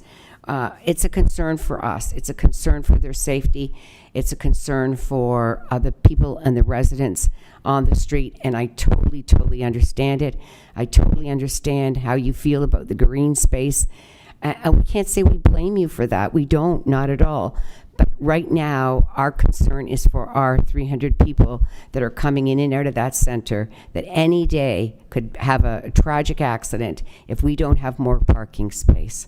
So I want to thank you all for taking the time to listen to me today. And again, I feel so strongly for the residents and what you're going through. I truly do. So thank you so much. I do want to say one good thing about this evening for us, and that is that I listened to what Margaret has to say, and boy, we can partner up with Margaret. I've listened to what Brandon has to say, and we can be speaking to Brandon as well, because we all have the same problems. There are problems for housing, there's food insecurity out there, there's social isolation out there, and if we can, as a team, as a city, come together, we can have a resolution to fix everybody's issues. So thank you so much for listening to me this evening. And thank you, Brenda, for your presentation. And again, I'll open the floor for councillors that have questions. Go ahead, Councillor Decker. Thank you, through you, Mr. Mayor. Thank you, Brenda, for speaking this evening. Just a curiosity question: on a given day, how many people are coming to the senior center? Okay, so different days are different numbers. Our exercise classes are up to 44 people. Our Zumba classes are up to 20. Friday nights, we have 30 people coming in for line dancing. Every night of the week, we have something else going on.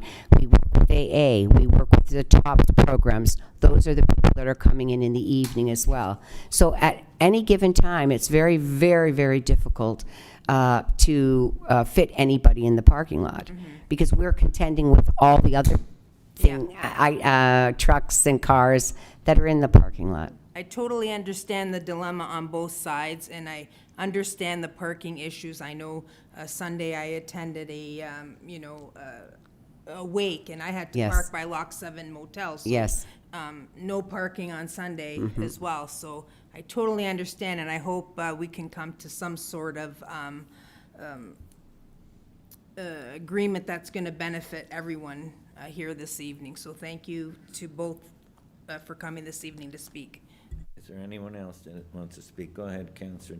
Thank you, Mr. Mayor. Just through you to Brenda, how many cars would you say park there that are not part of the seniors activity or not part of the building department activity? Well, for a while, a lot of the people on Front Street that work on Front Street, including owners, were parking in that parking lot. So we see that on a fairly regular basis. We do.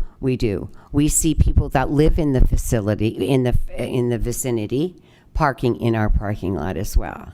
So we see it all, and I'm telling you, sometimes at 10 o'clock in the morning, you can't get any more in the parking lot. Okay. Our bazaar had over 600 people come through the door.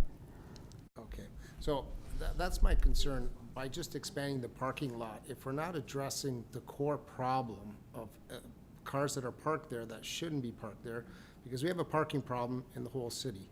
And it varies depending on what street you're on. Master plan to come forward to help resolve some of these situations. But I guess through you, Mr. Mayor, Brenda, is there a way, I know the residents know that you need parking, and I know Yes. you need parking. Is Yes. there any way of sitting down together? Because they really didn't have a part of this process. I think that's what they're mostly upset about, that I heard tonight, is they want to be part of the process. And I've always been a big firm believer of being part of the process. We started this when that building remained a city property, when I was mayor back then, as we made sure we had public meetings, and well, look what it's blossomed into, something fabulous. But I guess my question, I'm going to sort of, Well, that we not to can put you deal on with when the on the motion spot. hits the floor. Would you be willing to work to, not delay this for a lengthy period of time, but work together with the residents and come up with maybe a plan that could be better in terms of buffering parking spots, making sure that inappropriate cars are not there? I don't think it's not that I wouldn't work with the residents. I'd be very happy to work with the residents. The issue is that it's not my job to do that with them because it's not my building, number one. Number two, I would work with anyone, as you know. We have been doing this for 2 years since we got our lease with the city. So we're really in a crunch time because we're going to start losing people. We're going to start losing people coming in that facility. That's why the parking lot was so unnecessary on our part. I don't want to downplay anything that the residents have to say because I agree with what they have to say. But we are in dire straits with the parking lot. We have no more parking. Okay, so we can deal with that when the resolution comes on the floor.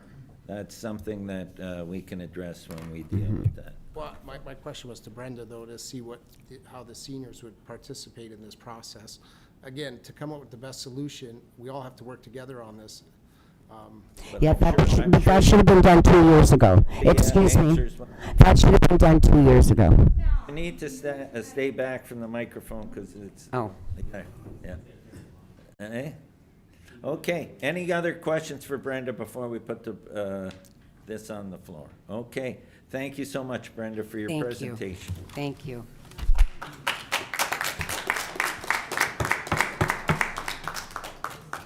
Okay, so In accordance with the procedure bylaw, memorandum PWCSC 11/2025, 8 Carlton Street parking lot extension update will be dealt with now. Can I get a mover and a seconder to put the report on the floor? I have Councillor Hanley and Councillor DeRose. And that will be up on the floor, and it's open for discussion, and we also have staff here from Public Works and Engineering that can answer any questions. Okay, who's up first? Head Councillor. Thank you, Mr. Mayor. Well, it's obviously we need to come to some type of compromise. Personally, we need parking there. I went through the parking lot today at 1:45. There was only 7 parking spots, and I just witnessed 2 city vehicles leaving the parking lot at that time. So there'd be only 5 parking spots. We know we got a parking problem with residents who don't live in the area. That's a bylaw issue, obviously enforcement issue. But Councillor, as well, we're gonna have a motion coming later to try and lock things down so we can have better enforcement on those issues. Yeah, and one other thing with that too is that we need parking. There's no doubt about it. We got to come to some type of compromise, whether it's 40 spaces or 20 spaces, whether we change it. The city has an unopened road allowance there. I think we would have every right to open up that road allowance and put parking there if we wanted to, because it's an unopened road allowance and has been since the 1920s, I believe. Okay. No, it's not. Speaking, I didn't talk. Wait. No speaking out from the crowd. This is council now that is going to speak on this matter, and please respect the decorum in the council chambers, or I'll have to empty the chambers. Yeah. Just so everybody's aware. Thank you, Mr. Mayor. Yeah, just so I know, I'm not against what the residents want, and I'm not against what the seniors want. It's my time to speak. I'm speaking, as I always will, how I feel, and I feel that we do need parking. I've been through the residents. My dad goes there. I talked to my dad about it. I've talked to other residents about it. There has an issue. We do share the parking lot. We can do a permit system. I've talked on the matter. If council wants to defer it tonight, so be it. But the bottom line is, some of that green space eventually is going to disappear, because I will vote for an extension of the parking lot, whether it be 20 spaces or 40 spaces. So I'll let it be known right now. I'm in favor of a parking lot to the size that it is, maybe not. To the location that it's in, maybe not. But in order to serve our seniors, which serve this community for decades and decades, I believe that it's an onus on myself to only pay tribute to them and give them their wishes so that they may enjoy their later years in life, because one day we are going to be seniors. I'm already there. Thank you very much.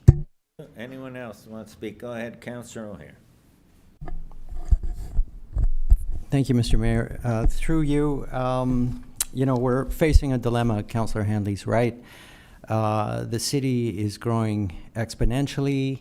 The usage of the Lorman School with the 50-plus center, as well as planning and bylaw and building departments all being there, the numbers are just too high. We absolutely do need parking in that location.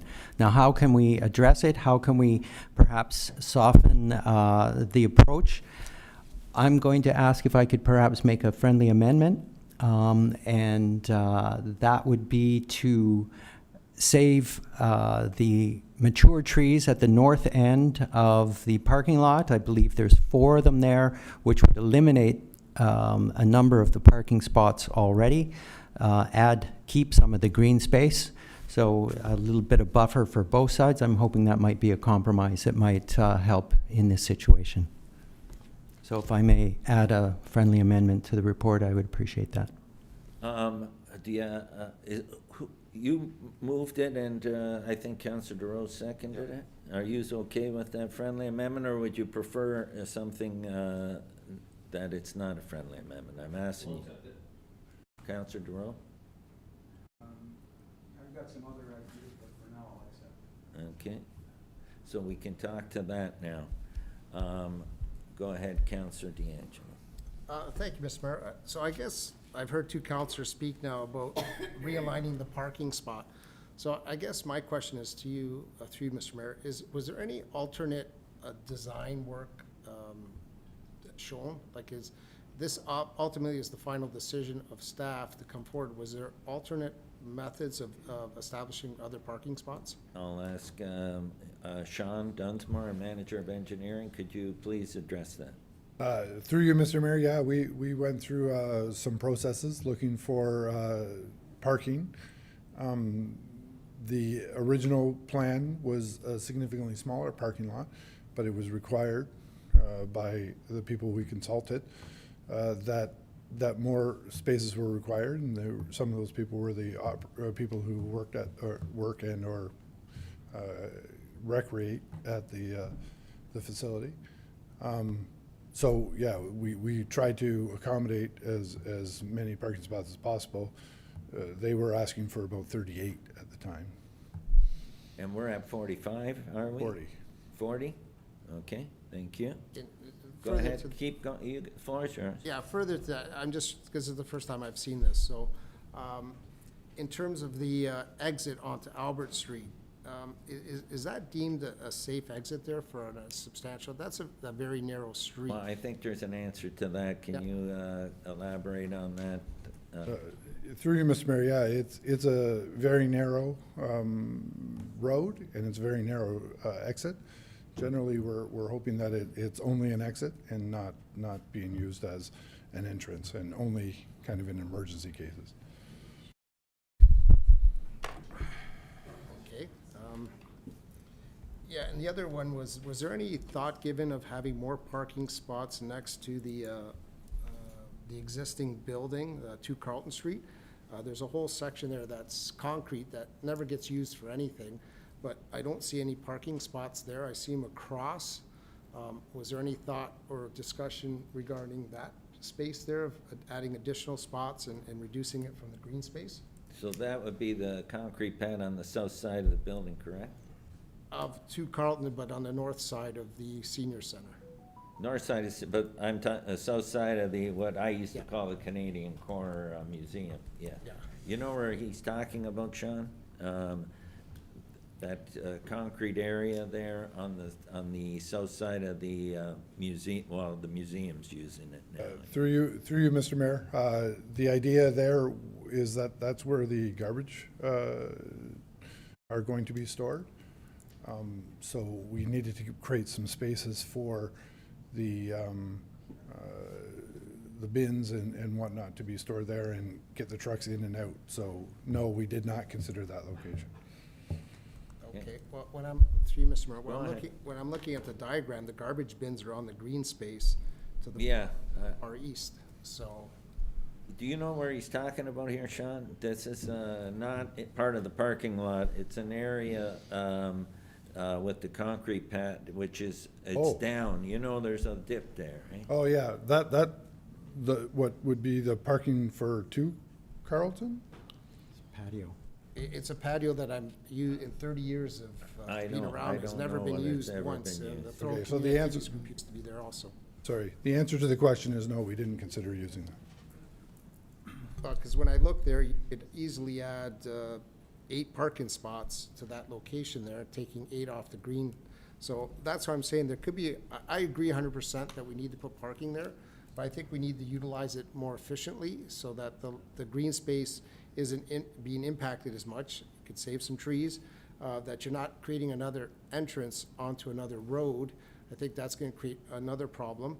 And the other thing too is I know we have a notice of motion coming later, but that should be all talked to at one time, not piecemeal.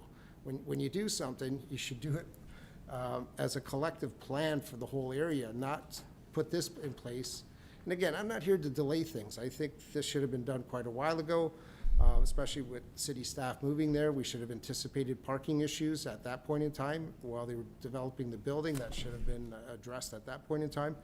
So I'm not 100% in favor of this specific diagram, but I'm in support of additional parking spots. And then the residents also, wanted some greater buffers. And if you move some parking spots, that can be achieved by doing that also. And I think you can get those, some additional parking spots in there very, very quickly, because I don't think there's gonna be any argument for the parking spots that are north of the seniors building that's adding 6 spots there. Like, that's a project that could go on tomorrow, because I don't think there'll be any disagreement put some across, you could put some right away there. So we could try to address the issue as quickly as possible, but I think some realignment might need to take place here. That's just my thoughts. I'll see No, what it's the a rest. good point. And Jeff and Sean, could we look at some realignments? And then, like, I want this to work for both groups. So can we look at some realignments where we could look at the concept and then have a public meeting where both sides can look and say, yeah, we can live with this, we can move forward. It serves the needs of our seniors and it serves the need of our residents. I think, is that something that we could do? And I'm not worried if it can't be done in a month. I'd rather us take 2-3 months and do this right than okay. So is this doable? Can we look at something like that and then bring it to a public meeting and get both sides on board? Whether we get both sides on board or not, but we get some sort of buy-in that this is the best path forward. Through you, Mr. Mayor, yeah, we can do anything that the council directs us to. Okay? Does everybody think that that's the path forward? Because I'll open the floor for council to speak. Go ahead, Councillor Sentence. Yeah, coming here tonight, I had told residents, through you, Mr. Mayor, we need the parking. I haven't been shy about that. We need the parking, but we could do this better. I agree with you 100%. We could do this better, but I would like it to be an expedited process if we can. So the seniors have been waiting a long time. No, I agree. The 50+ has been waiting a long time too. So if we could do this in a speedier process with a PIC and I don't think we need to have, I didn't think we were having an entrance on Albert Street. I thought that was just an emergency entrance. And then my idea with whatever we do is we shrub and tree that too, so that nobody even sees this parking lot at any time, day or night. They won't even know it's there. But we need the parking. But I do agree with you. I think we could do this better, but quickly, and have something with everybody involved. Thank you. Go ahead, Councillor Decker. Did you want to thank you. speak, Councillor Ron? Yeah, okay. Through you, Mr. Mayor, I agree I agree that we need to expedite it. And in the meantime, where the old TCAG building used to be, and I'm sure that's what you're referring to, Councillor D'Angela, can they use those parking spaces in the meantime until? Well, they're not parking spaces now. There's They're no not? access to it, no. Oh, It's okay. it's down a little dip. It's not as easy as it looks, so.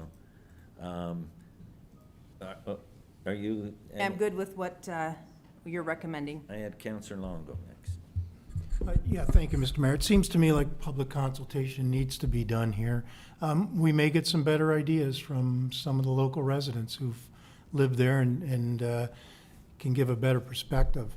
I also just want to make a comment on this report because, as you know, I sit on the Environmental Committee, and every report that we get sent back to council, no matter what it is, has an environmental impact. And there's no environmental impact on this. And a few members of the Environmental Committee are quite astonished to see that. So. You want that included? Well, it should be there. It's a requirement of any of our reports, and it's not there. And this is definitely has an environmental impact, okay? There's a lot of things that happen when you take down big trees, and there's a few that are going to be taken down. So just to out of respect for the committees that we have in the city, I think we need to have some sort of explanation on what we're doing here. Okay. Thank you. Go ahead, Councillor DeRose. Yeah, through you, Mr. Mayor, after listening to everybody, I think we need to defer this. Oh, no, we're gonna, well, you can ask for a deferral, but I think what we're doing is we're gonna move forward and we're gonna get public input and move the process forward. Okay, if that's what we're gonna vote on, I'll support that, because I think we need public consultation. That's what we're gonna do. Residents feel like they were left out of it. They do need the parking, but I think Yeah. we have to. Well, wait till you manage see both everything and sides. see if Okay. you're happy with it. Thank you, sir. okay? Thank I think you will be, okay? And I'm gonna get the clerk to put it. And then I wanna make sure the original motion is seconder, because we had something on the floor, and then if you're happy, we'll move forward like this, okay? that staff be directed to hold a public information, review the design of the parking lot extension for the purpose of ensuring enhanced tree and landscape retention and adding parking spaces in other areas. I wouldn't put in other areas of the property, I would put in other configurations. What do you think, council? Parking space configuration. Perhaps. Yeah, I'm asking you, Councillor DeAngelo. asking me, I would make sure for the public information session that you have some specific designs that, again, they don't just, you know, where you can add additional parking spaces with the old Thorold community, the core and the Thorold Community Activities Group used to be, and seeing if there's any additional ones in the frontage there that can be added. So I'd like to see. So I'll put designs or designs in case you come with more than one for that meeting, okay? So that covers that. And then we'll look to make sure, that last piece in other areas of the property, no, we want it in that area. So I would say other configurations in that area or something. I want to make sure that people, that we're not going off into the park somewhere else, you know? With the motion, make sure that there's a buffering, design work that's in there, showing where trees and shrubs are gonna be, to give an expectation of what can be covered and how it's gonna be designed. I'll just wait for him to finalize it, okay? Yep, excellent, thank you. We're gonna keep you busy, Sean.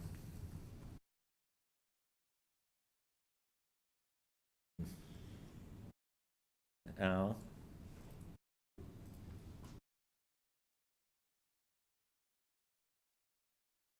Okay, what do we got here?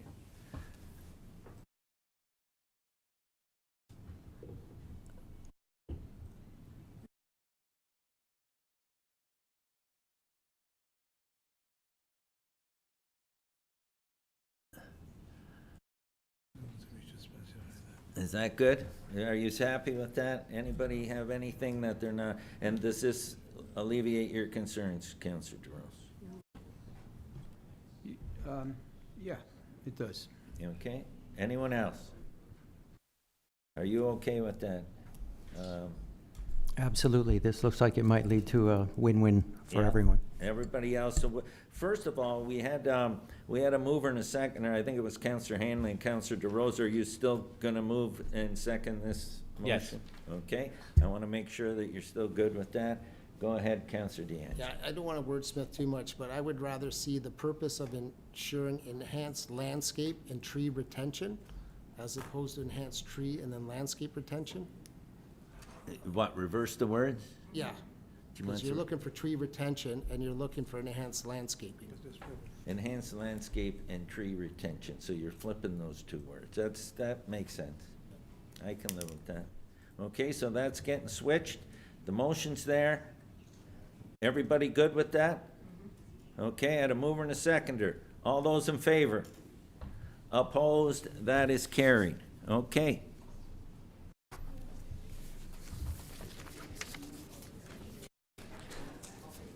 Mr. Mayor? Yeah, go Can I ahead. make a recommendation that we lift the one motion that talks about parking, just because the citizens would be interested because it affects them? And we could discuss that right now. Well, Before you lose the crowd, at least the, they're on their way, right? Yeah. Yeah, no, I think we're okay. So I know what you mean, but the other part on the street is something that is creating safety issues on the street rather than the parking, which is really, the parking lot's a separate issue. I know what you mean, but we got bigger, I got another motion coming forward tonight too that's we're gonna deal with. Okay. Council, let's keep moving here. We got lots to cover yet. Report PWCS 58 2025 respecting the South Main Street Bridge and Eco Park project update. Excuse me, please. Can we keep the noise down in the gallery? And Sean, you wanna, and then close the doors, please?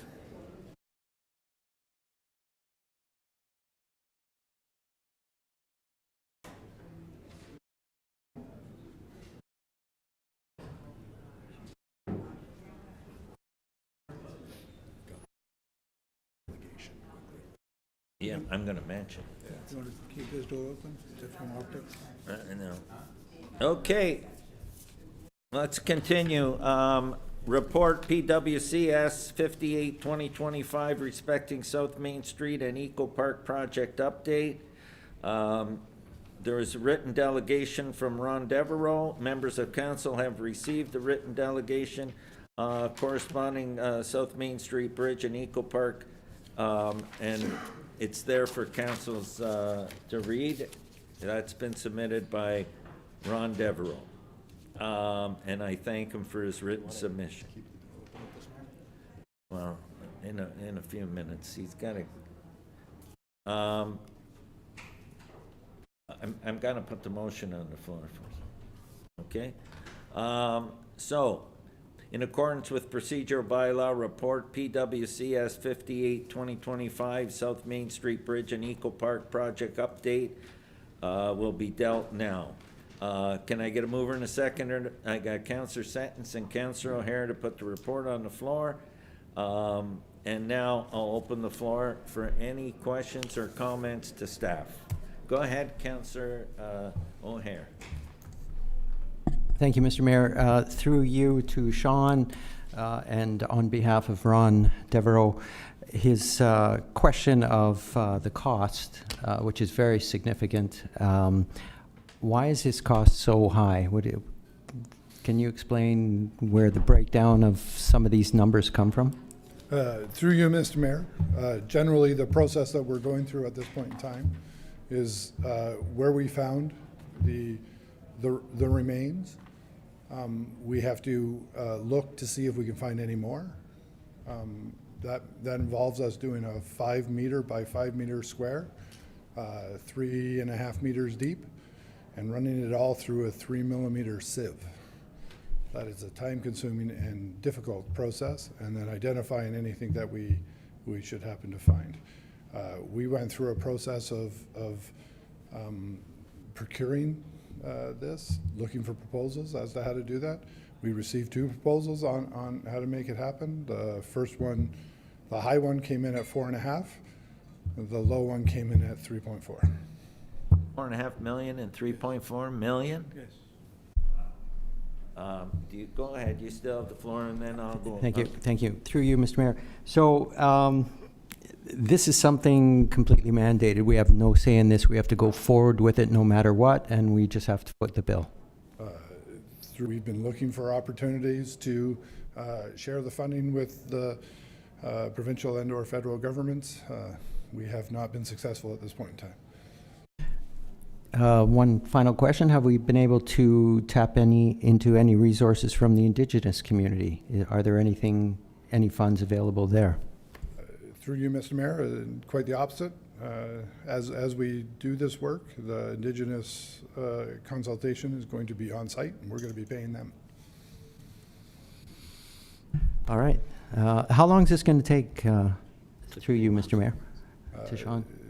Through you, the schedule that the consultant gave us was to start late this year and then work all through next summer and have results by this time next year. Because we haven't started, that will likely get pushed back a little bit of time. And so it'll be 2027 probably by the time we have it done.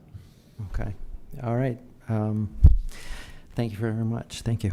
Councillor DeRose, and then Councillor Hanley, and then I'll go back over to Councillor Dion. Through you, Mr. Mayor, to Sean.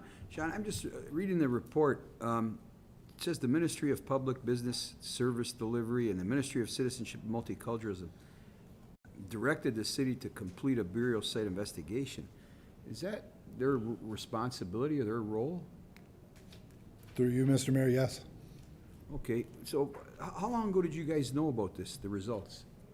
Through you, Mr. Mayor, we've been The archaeological study is where it was first identified. We've been working with the ministries to develop a game plan since then. So I would say that the first time council was made aware was May this year.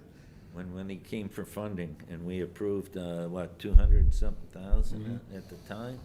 Yeah. Were we told then it was Yes. gonna be 3.4? No, million? we were told that much and we approved it. Now, this is new news, okay, Right. Councillor Duran? Okay, and, Okay. are we still communicating with Port Robinson though? Cause I've been getting calls that we haven't been communicating with the residents, there hasn't been a pick. Should there be another pick, maybe in Port Robinson? I don't know. Well, no, because this information's just come to council. Right, but I'm saying going forward. Well, the Should we- pick going forward would be when we get to the level of final design, and we're not there yet. If you read the report, it's, 90% complete? Yeah. Right. Through you, Mr. Mayor, the design itself is nearly complete, waiting the outcome of this burial site investigation. But couldn't, on behalf of Port Robinson residents, can we request a pick? Well, once we get to that point, we Yeah, will. okay. When the final design's done. But we're- they may want to say in it. Well, they already did. They had to say, we had all the meetings, that's where we come up with this design. And now, when they see the final design, maybe there'll be tweaks, I don't know. But we've been down this road of all, do you remember all the placards and all the designs? And we come down to one, this has been an ongoing. Yeah, I just. But but this expense now is something I don't think anyone ever I think it's anticipated, okay? ridiculous. Right, you know. Okay, thank you. Go ahead, Councillor Hanley. then I Thank you, have- Mr. Mayor. I'll Just get to- everybody, don't Just to worry. follow up to Councillor DeRose's concern there. We did approve funding, additional funding of $250,000 in May, but I don't believe council was notified at that time that there was actually remains that were to be found, because up until him just saying remains, any report really didn't say that the remains, they weren't really discussing what had been found, just that archaeological. I can't remember what the report, what did it Facts was. say, Sean? I don't know. Through you, Mr. Mayor, that is correct. The report back in May was talking about artifacts. That was how it was phrased. Yeah. But the fact that a burial site investigation identifies that those So artifacts were. at that time, then, we'd already known that there was actually a burial site there. And this is just an ongoing investigation into it, and now we're getting down to what the cost is actually gonna be. Well, But we this knew is- at that time. Well, we knew that we approved money. We didn't know it was gonna come to this amount of money. Yeah. You Okay, know. the mystery still remained then, I guess, right, Yes. at the time. Okay, thank you. I'm going over here to Councillor DeAngelo, then I'm coming back over here to Councillor Sentence and Councillor Longo. Everybody will get a chance to speak, don't worry. Thank you, Mr. Mayor. Just through you to staff, now that they found a body, they're going to expand it. You said 3 meter by 3 meters square from the body that they found? Through you, Mr. 5 meter by 5 meter square. Okay. What is, that's 3.4 million to do that. What is the risk that if they find another body at 4.99 meters, that they would have to then expand another 5 meters at that point in time? Is this, like, I guess my question is, It's a good if they question. find a body, a second body, well then, it's leaning towards a burial site. Will it stop at 1.6 million, or will they continue to 3.4 and exhaust the funds and then ask for a further amount? I just want to know, I feel like I'm writing a blank check right now, and I'm getting concerned without pinpointing it. And I want to make sure we do the due process. And will this have an impact on the structure that's being built? Like, is where it's being built, that's why they're digging this up? I'm just trying to get because I don't know exactly, I didn't see a picture where this is So happening. correct me if I'm wrong, Sean, this has got nothing to do with the structure of the bridge. This is a part of the eco park itself, which is separate from the bridge. Am I correct? Through you, Mr. Mayor, the archaeological study was done as part of the bridge. It is in the setback away from the bridge, so no actual structure would be placed in where Okay, we found okay.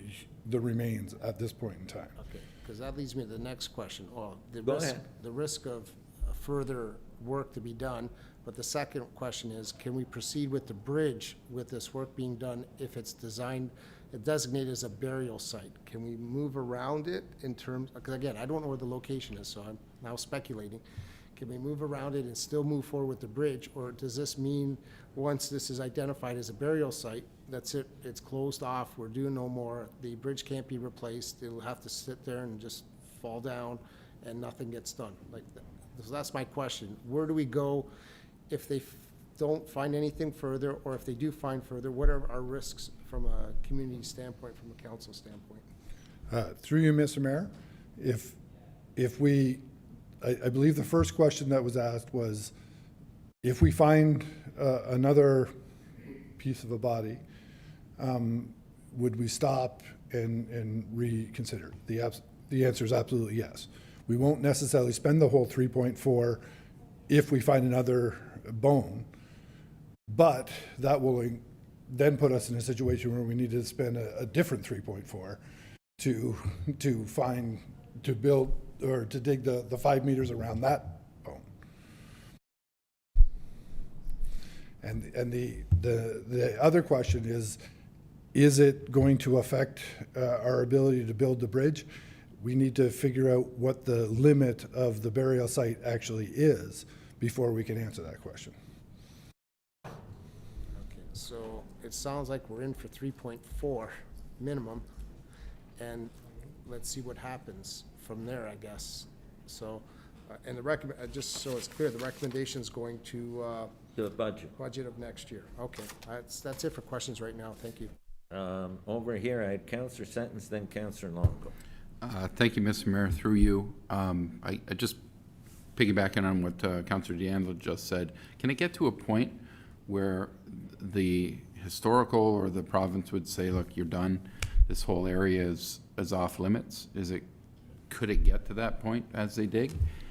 Through you, Mr. Mayor, there's only so much space in the area. That's what I'm saying. It's kind of down, if you've been out there, down between the street. Yeah. And the sidewalk that's there, and down before you get to the property. Right. The people's backyard. Yeah. So there's only so big that will be. Is it possible that the ministry will say good enough? I suspect not. But Right. Okay. Well, I've gone down there. Dave Baldoni was great. Took me down there. Went down with a resident. I saw where it was just before.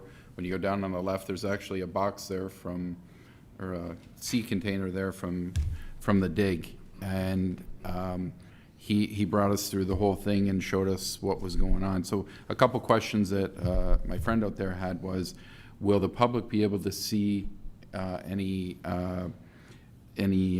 historical finds, or will they be able to see the dig and what was found, type of thing? They're looking just to be more involved. They understand what happens when you find bones. They just want to be more involved or more updated on what's going on. So will they be able to see that stuff? Can we start sending out what we find so they can see it? Or if it's not us, can we request the group to share what they find? I think that there's some sensitivity in terms of having somebody buried out there. We should be respectful. Oh, respectful, I'm just saying, like, people came to me and they didn't know what was found. Then when I found out, I said, well, it was this, and that's what stopped it. And they said, okay. And they were very respectful. I'm just saying that ahead of time would tell them, hey, we're not just delaying this thing. It's a project that I was for. I still like the idea of it out there. But it says, this is out of our hands right now. And the price is crazy for 5 meter by 5 meter. That's, wow. Just keeping the people informed is what I'm saying, respectfully informed. Thank you. Councillor Longo. Thank you, Mr. Mayor. Through you to Mr. Dunsmore. Just to get a better understanding here, now that we've done the first stage and spent $250,000 and we've discovered something, or somebody who's worked for us discovered something, And now we're told it's gonna be $3.4 million to do a 5 by 5 meter square. Are we obligated to do that? And I'm not saying I don't want to do the project, but if we decided we're not gonna go anywhere further with this project, are we still obligated to do this $3.4 million job? Because we spent $250,000?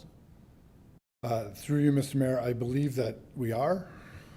The direction from the ministry came to us in the form of an order, and that order hasn't gone away. So I believe even if we were to scrap the bridge, which I'm not suggesting we do. Right. Neither am I, but, so your understanding is that we are obligated through a court order or an order from an upper level of government to spend $3.4 million. And like Councillor DeAngelo says, what's to stop another order to spend another $3.4 million when we get 4.5 meters away? And then another 3.4, where does it stop? Why would, and maybe you can't answer this, but my question is, why would an upper level of government force you to do more work to disturb a burial ground? It doesn't make any sense to me. Through you, Mr. Mayor, because they need to identify where the extent of the burial ground actually is. But, again, and I'm just speaking out loud, but that's ridiculous, because the burial ground should be sacred and left alone. But now they're forcing us to continue to dig and sift and disturb a burial ground. At the cost of what, $10.2 million eventually? Yeah, through you- Ridiculous, but that's just one guy's comment. Through you, Mr. Mayor, one of the things that we proposed to the ministry to help with this area is to identify an area, pick 5 meters from the original find, and just create it as a cemetery to try to mitigate our costs. But that didn't fly either, so. Are there further discussions ongoing? Because, Through you, Mr. Mayor, yes, we've been in contact with the ministry on multiple occasions, and we continue to be in contact with them. They're one of the people actually we're looking for funding from to try to help mitigate this. But I'm not sure where the end of this pit is. Okay, anyone else have any questions for staff or comments? Go ahead, Councillor Hand. We just passed the report, put a motion that we pass the report as is? Well, the report as is, and then it's referred to budget for Yeah. 2020. Yep, for the Okay. 3.4 million. No, well, it's referred to budget for further discussion at that. Hopefully by then, we might have more information Yeah, from staff. yeah, yeah. Okay? Go ahead, Councillor DeAngelo. That was my question. So at this point in time, it's gonna be put on hold. What further information will we have when it comes to budget time? Well, hopefully they're gonna find some way to remediate these costs. That's what they keep working on with the, With the ministry? Okay. Yeah. But there's no further work being done on the site, so you'll not know the extent of the burial ground. I would say yes, but is that correct? Through you, Yes, Mr. Mayor, yeah, that's correct. Okay, and does the ministry give you a timeline of when you have to deal with this order? I have no idea. Is there any time? Through you, Mr. Mayor, I'm not sure either. I don't see a time on the order, so I'm not sure when it would actually have to be done. Oh, okay, so we'll have an updated report at budget time if anything further comes from the discussions with the ministry. Okay, thank you. Okay, so the report, can you please put it back up? Okay, so that is the report. Did I have a mover and a seconder for? Okay, Councillor Sentence and Councillor Hare. Any further discussion? All those in favor? Opposed? That is carried. Okay, items for consent. There's item 11.1, 11.2, and 11.4. Can I get a mover and a seconder, please? Councillor Sentence and Councillor DeAngelo. Does anyone want to speak to any of these three? Councillor O'Hare. Thank you, Mr. Mayor. Through you, I'd like to speak to the Environmental Climate Change and Biodiversity Advisory Committee recommendation and just acknowledge the hard work of the chair, Mark, and vice chair, I believe, Helen. They put a lot of work into this, and it's a really good presentation that they brought to the committee, and hopefully staff will take it on. That's the goal. Okay. So thank you very much for all that invested work. Thank you. Anyone else? Okay, so we got 11-1, 11-2, 11-3. We got a mover and a seconder. All those in favor? Opposed? That is carried. Okay, so now we're into items for consideration. 12.1, CLK 14-2025, use of corporate resources for election purposes, policy updates. Can I get a mover and a seconder for that report? I got Councillor Decker and Councillor Hanley. Is there, and Nicholas and Justin can answer questions. Are there any questions? There are none. All those in favor? Opposed? That's carried. Council committees and boards policy. Can I get a mover and a seconder for this one, please? I got Councillor O'Hare and Councillor Sentence. Again, Nicholas and Justin are here if you have any questions. Are there any questions? Seeing none, all those in favor? Opposed? That is carried. Council composition. Can I get a mover and a seconder? I got Councillor Sentence and I got Councillor Decker. And again, Nicholas and Justin. Justin. I should know that. My son's name's Justin. Can answer questions. Is there any discussion? Go ahead, Councillor Sentence. Yeah, thank you, Mr. Mayor. Through you, first, I'd like to thank the Clerk's Department for doing this and for council, allowing this to happen. I was very pleased to see some of our shared services and some of the positives that came out of here. I think we're in a good spot. If something should still come our way, I'm hearing rumblings that it's going to be regional.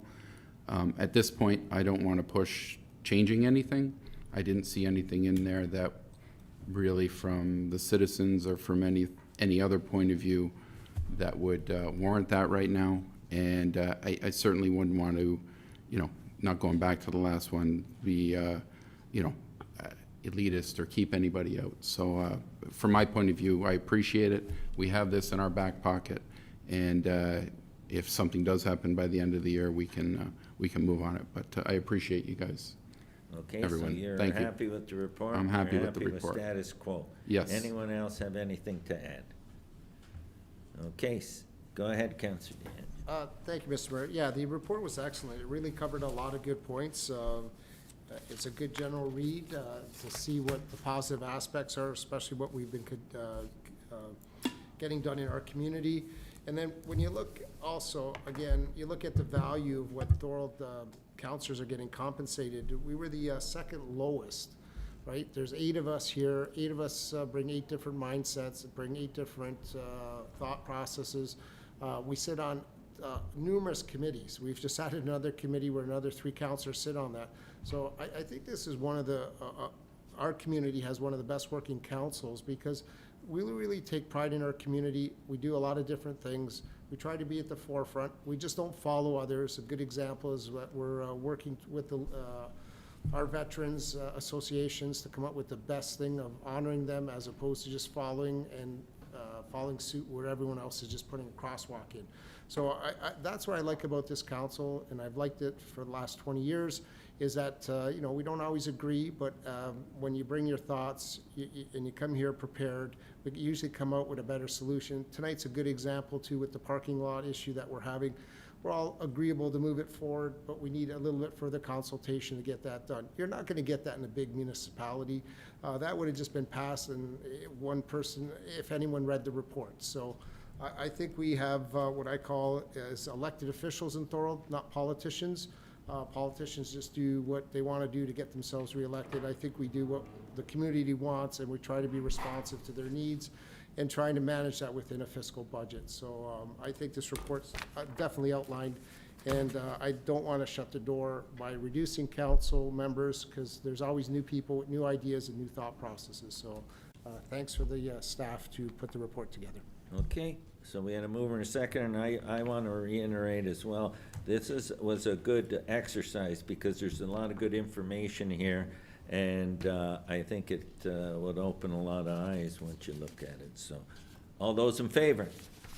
Opposed? That's carried. DF 32, 2025, payment methodology at city facilities. Can I get a mover and a seconder? I got Councillor Decker and Councillor Sentence.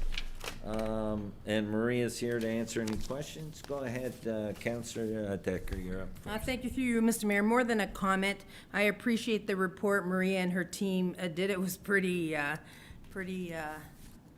in-depth. Really what I was looking for was debit and credit machines at the cemetery and at our special events and markets.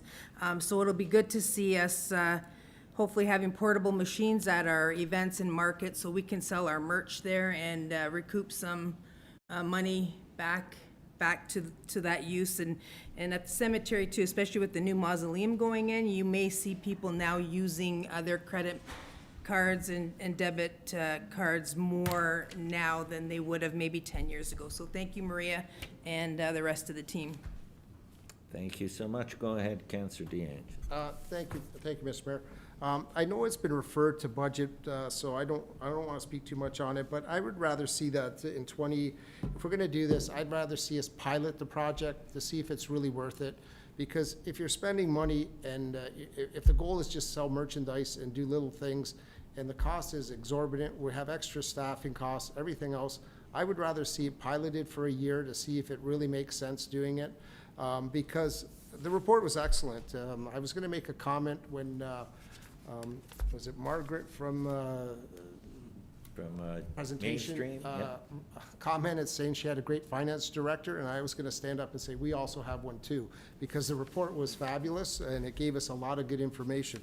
And I do want to support the thought process in the report is I don't think we should be any additional costs should be borne by the user of the credit card, not by the taxpayers of the city.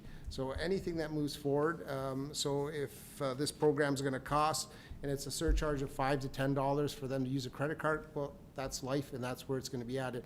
I don't want to add that to the taxpayer. So if it comes back, I'd like to pilot it so it's cost recovery. Nothing goes on the tax bill at the end of the day. So those who want to use the convenience method, pay for it. It's like using an instant teller bank. You pay for it, or you could go see a teller free of charge. You have an option. Long as that's there, I don't want any extra burden to the taxpayer. Thank you. Councillor Sentence, go ahead. Yeah, thank you, Mr. Mayor. Great report.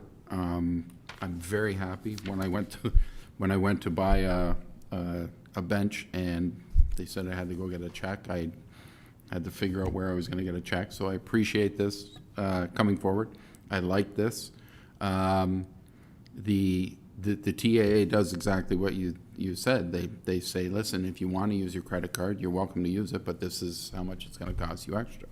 Absolutely, it works like a charm. Sometimes it's points, sometimes it's not having cash on hand, whatever the reason would be, but that's up to them at that point. So I am for this. Pilot-wise, I mean, what are we talking about? If we just put it in and see if it works, is that what you're looking for? Or like, and if, what would be the criteria of this working or not working, I guess is what I want to put it in because we're in 2025 and. But it's going in the budget. Yeah, I know. I'm just curious as to what success would be. Okay. I'll talk to you after. Go ahead, Councillor DeRose. Yeah, through you, Mr. Mayor. Yeah, yes, well-written report, Maria. Very in-depth and thorough. The one thing that caught my eye is the bottom of page 3 under cemetery, and it says, it should be noted that there was a debit machine there years ago at the cemetery, and it was decommissioned by cemetery staff due to lack of use. So, like presently, to the cemetery staff that are recommending this, can you provide us any data as to how much demand you're experiencing to substantiate this request? I know it's only $2,000, but yeah, do you guys have data that substantiates any of this? Through you, Mr. Mayor, I can't present any hard data at this time, but we do have regular comments that they'd appreciate if we had the opportunity to use a debit or a credit machine, particularly with the increase that we're going to see in costs. Credit cards will be more widely used. I kind of have to agree with Councillor D'Angelo. I think we should pilot this and see how, and have data. Like, I don't like to make decisions where we're spending But we're money. gonna deal with this at budget. Right, okay? I'm just saying, let's have some data to prove that we need this stuff. That's all, thank you. Okay, okay, anyone else? Go ahead, Councillor O'Hare. Thank you, Mr. Mayor, through you to Maria once again. Accolades, well done. I'm looking forward to having this put into play and satisfy some of the requests from our residents. Like Councillor Sentence says, it's 2025. People are wanting this, and we should be providing it and making it very clear that there'll be a cost to them, not the taxpayer. So, well done. Looking forward to it. Okay, and a mover and a seconder. All those in favor? Opposed? That's carried. DS 33, 2025, 1674 Cottameyer Road and 1864 Hurricane Road, proposed zoning bylaw amendment, D 1403, 2024. Can I get a mover and seconder, please, for this? Councillor Sentence and Councillor Decker. Is there any discussion or any questions? Seeing none, all those in favor? Opposed? That's carried. FES 7, 2025, extension of temporary fire prevention staffing.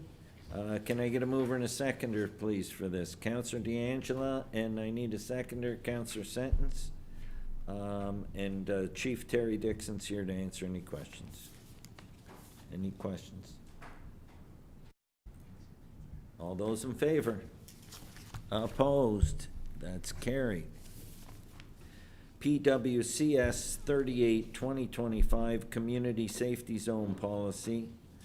Can I get a mover and a seconder for this report, please? Councillor DeRose and Councillor Hanley. And Jeff's here to answer any questions. Are there any questions regarding this? Seeing none, all those in favor? Opposed? That is carried. PWCS 59, 2025, traffic calming, Cottameyer Road between Turner Road and Port Robinson Road. Can I get a mover and a seconder? I got Councillor D'Angelo and Councillor DeRose. And staff's here, Jeff's here to answer any questions. Is there any questions regarding this report? Seeing none, all those in favor? Opposed? That is carried. PWCS 66, 2025, 7 and 11 Street, River Street update, former Fire Station 3. Can I get a mover and a seconder, please? I got Councillor Hanley and Councillor Sentence. Jeff's here to answer any questions, and we'll open the floor up. Go ahead, Councillor Sentence. Thank you, Mr. Mayor. Through you, so what are we looking for here? Direction, right? As to what the next steps are? Staff? Jeff? Yeah, that's correct, Mr. Mayor. So the additional information is Appendix 4, and what we're looking for is the next steps, some direction from council. I'd like to put a motion forward, and I know everybody else is going to speak, but I think when we were at that meeting, it was pretty clear putting it up for sale and then not necessarily going with the highest buyer, but going with the best buyer. So putting the building up for sale, finding the best buyer, and putting the money back into the Port Robinson community. So I don't know how I would word a motion like that, but it seems to be what they wanted when I was there and from what I'm seeing on the paper too. So, but I know. Want to put that motion forward? I'd like to put a motion You going forward. to second that, Councillor Hanley? Yes. So what you want is that we put the building up for sale. As soon as that- possible. That doesn't necessarily go to the highest price, it goes to the best community use. Yeah. Comes to us and we will decide. And then yes. council make that decision, and that the funds, whatever generated, stay in the community. Yes. Am I correct? Yes. Okay, go ahead, Councillor. Thank you, Member. I agree with Councillor Sentence. Like, when we attended the open house, actually, I brought up too and discussed about that, and I let it be aware to the residents that a lot of them were concerned that we would put the building up for sale and council would have no control over who bought it. I let it be known that even though we had to do a procurement policy, it's actually a council decision. You don't always have to take the highest bidder. You take who's best conducive to the surrounding area. And basically, that's what I'm looking for. You know, we've had some interest from some individuals. The Shriners were there that night. I talked to some Shriners. They're interested in the building. There's an individual that has a fire suppression business. He was interested in the building. And I believe when it comes down to it, that's, as Councillor Sentence says, we do what best fits the community, not what best fits the pocketbook. We don't always got to take the highest, and the money's remain in the community. I think that was like, as Councillor Sentence says, that was the sentiment I got from the meeting, is that they want the money to remain in the field. They don't want a building in there where it's going to turn into a paint shop or a garage or something that's going to be conducive with the area. So I think we got to let it be known that this has to come back to council. Well, it does. I don't want it to be heard that we took it wrong and we put the building up for sale and sold it to some guy and we find out that we didn't have a word on it. Because that's what almost happened already once, so we need to assure ourselves that that doesn't happen the second time. You know, when there's a real estate transaction, it comes to council for. But you know. they had already put the building up for sale last time, and there could have been a transaction that could have put a big liability on us as councillors and the city. So I want to make it known that here tonight, that the decision to be is made by council, not by staff. Thank you. Councillor DeRose, I seen your hand up. No, I agree with what. Through you, Mr. Merritt. No, I agree 100%. I want us to have the last say. We were at the meeting. We know exactly what they want. There, like Councillor Hanley reiterated, there was two great fits that had a connection to their community, and they were overly joyed that these two were interested. Thank you. Put it on the screen. Okay. Go ahead, Councillor. Yeah, D'Angelo. again, I don't want to wordsmith here, but I think it's more important that we go out and do a request for proposal to see what they want to put on the property, as opposed to just a straight sale. I'd rather see what's out there, what anyone wants to bid and put in place there, as opposed to just outright selling the property. Because they're just going to say, I'm going to buy the property and do this. But let's see if there's other proposals that might come forward that might not necessarily sell the property, still maintain, but have a good relationship of what wants to be done at the community. Just my thought process. At the end, if it's a sale, it's a sale, but I'd rather see a request for proposal to see what's coming actually, because what people say and then what people put in paper are sometimes different, so I'd rather see that. That's just me, but if it's a sale that we're after, then it's a sale. Well, the motion is for, I'll put it up, what is, just one sec, let's get this up so everybody can see.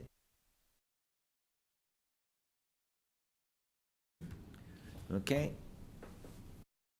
That staff be directed to advise the Realtor to relist the properties immediately, that staff be directed to report back to council with offers reviewed by best community use, and that the proceeds to be used for Port Robinson initiatives. Is that, I think you That's might perfect. even That's, wanna put. that's what they wanted, so. Did they want Port Robinson or Port Robinson East initiatives? I would put Port Robinson East. And no, only because. We would hate for it to come back from my Not that we don't. All right, well, we'll get technical and say Okay, yes. All right. go ahead, Councillor O'Hare. That's the motion. Thank you, Mr. Mayor. Just a question about the motion. We discussed this prior to this meeting regarding the Realtor picked. So I'm assuming we're sticking with that same Realtor. This was an outside Realtor. This is not the Realtor that we wanted to select and maintain an ongoing relationship through the city. Well, that RFP hasn't come to council to select that person yet. Okay. Okay? Okay, because I kind of read it as if this was going back to the same Realtor that was here. No person that has been selected as a Realtor yet, am I correct? Through you, Mr. Mayor, there is a Realtor. The term, I believe it's February 4th, is When it begins? when it ends. So, No, for this Realtor. I'm talking about the RFP we're putting out for yeah, city. I just- okay. Yeah, okay? Yeah. That one there hasn't been finalized yet. You're saying this one goes to February 4th? Okay. So this is that original Realtor from outside the area.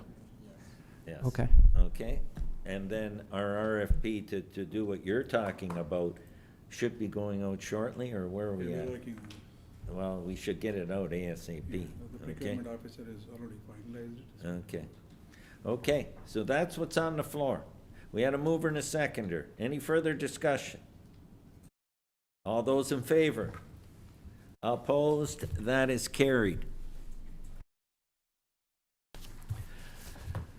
1210 PWCS 67 2025 Battle of Beaver Dams Park Special Events Shipping Container Project. Can I get a mover and a seconder for this? Councillor Decker and Councillor O'Hare.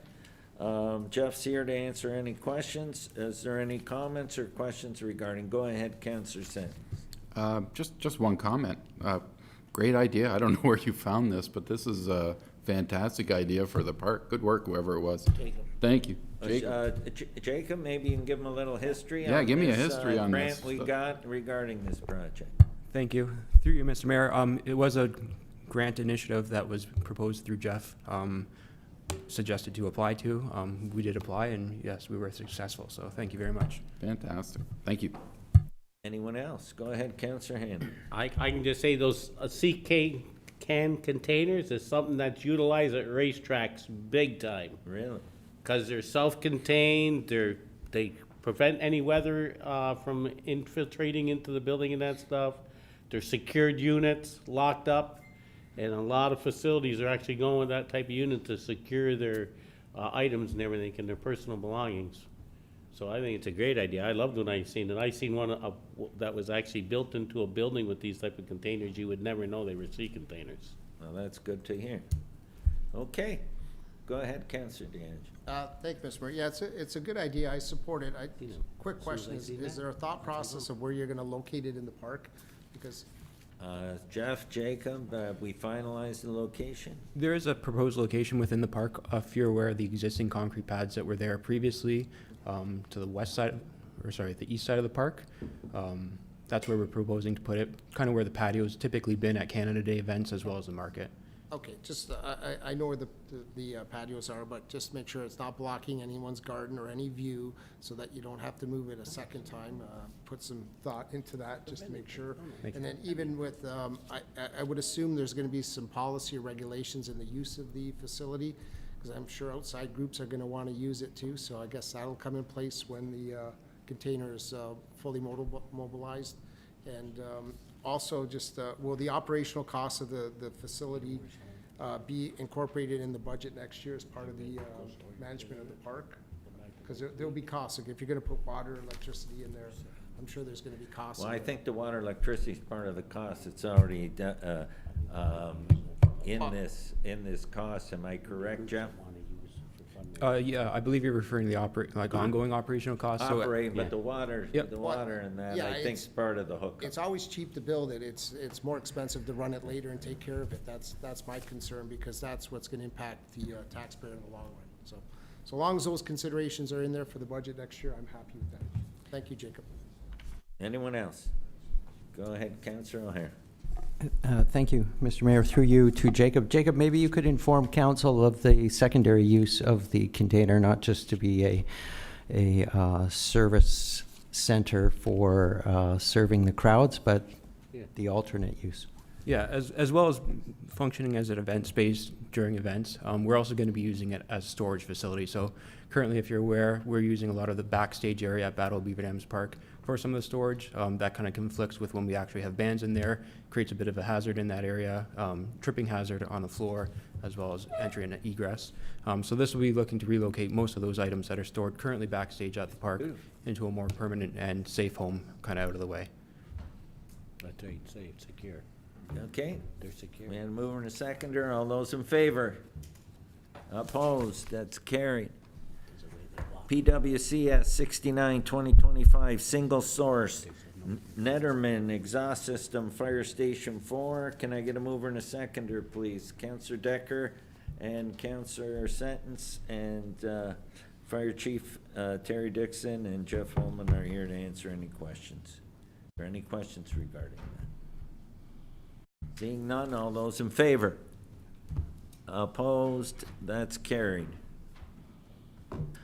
Okay, notices of motion. Councillor Sentence advised of a notice of motion regarding parking on Pine Street across from the McDonald's and beside it on Sullivan. And he's going to ask the notice requirements be suspended to deal with the motion right away because it's time sensitive. And I can vouch that it's time sensitive because I've been dealing with businesses and one business that's looking at moving because there's no parking. And the reason there's no well, I'll let him bring the motion, then I'll talk later. First of all, before we bring the motion, to bring the motion tonight, we need a 2/3 vote to waive the procedural bylaw. Yeah. So right now, we're just voting to waive the procedural bylaw. All those in favor? Was there a mover? The mover. I'll second. Councillor Sentence and Councillor Hanley. I guess that's a good idea. I should get the mover in a second. All those in favor?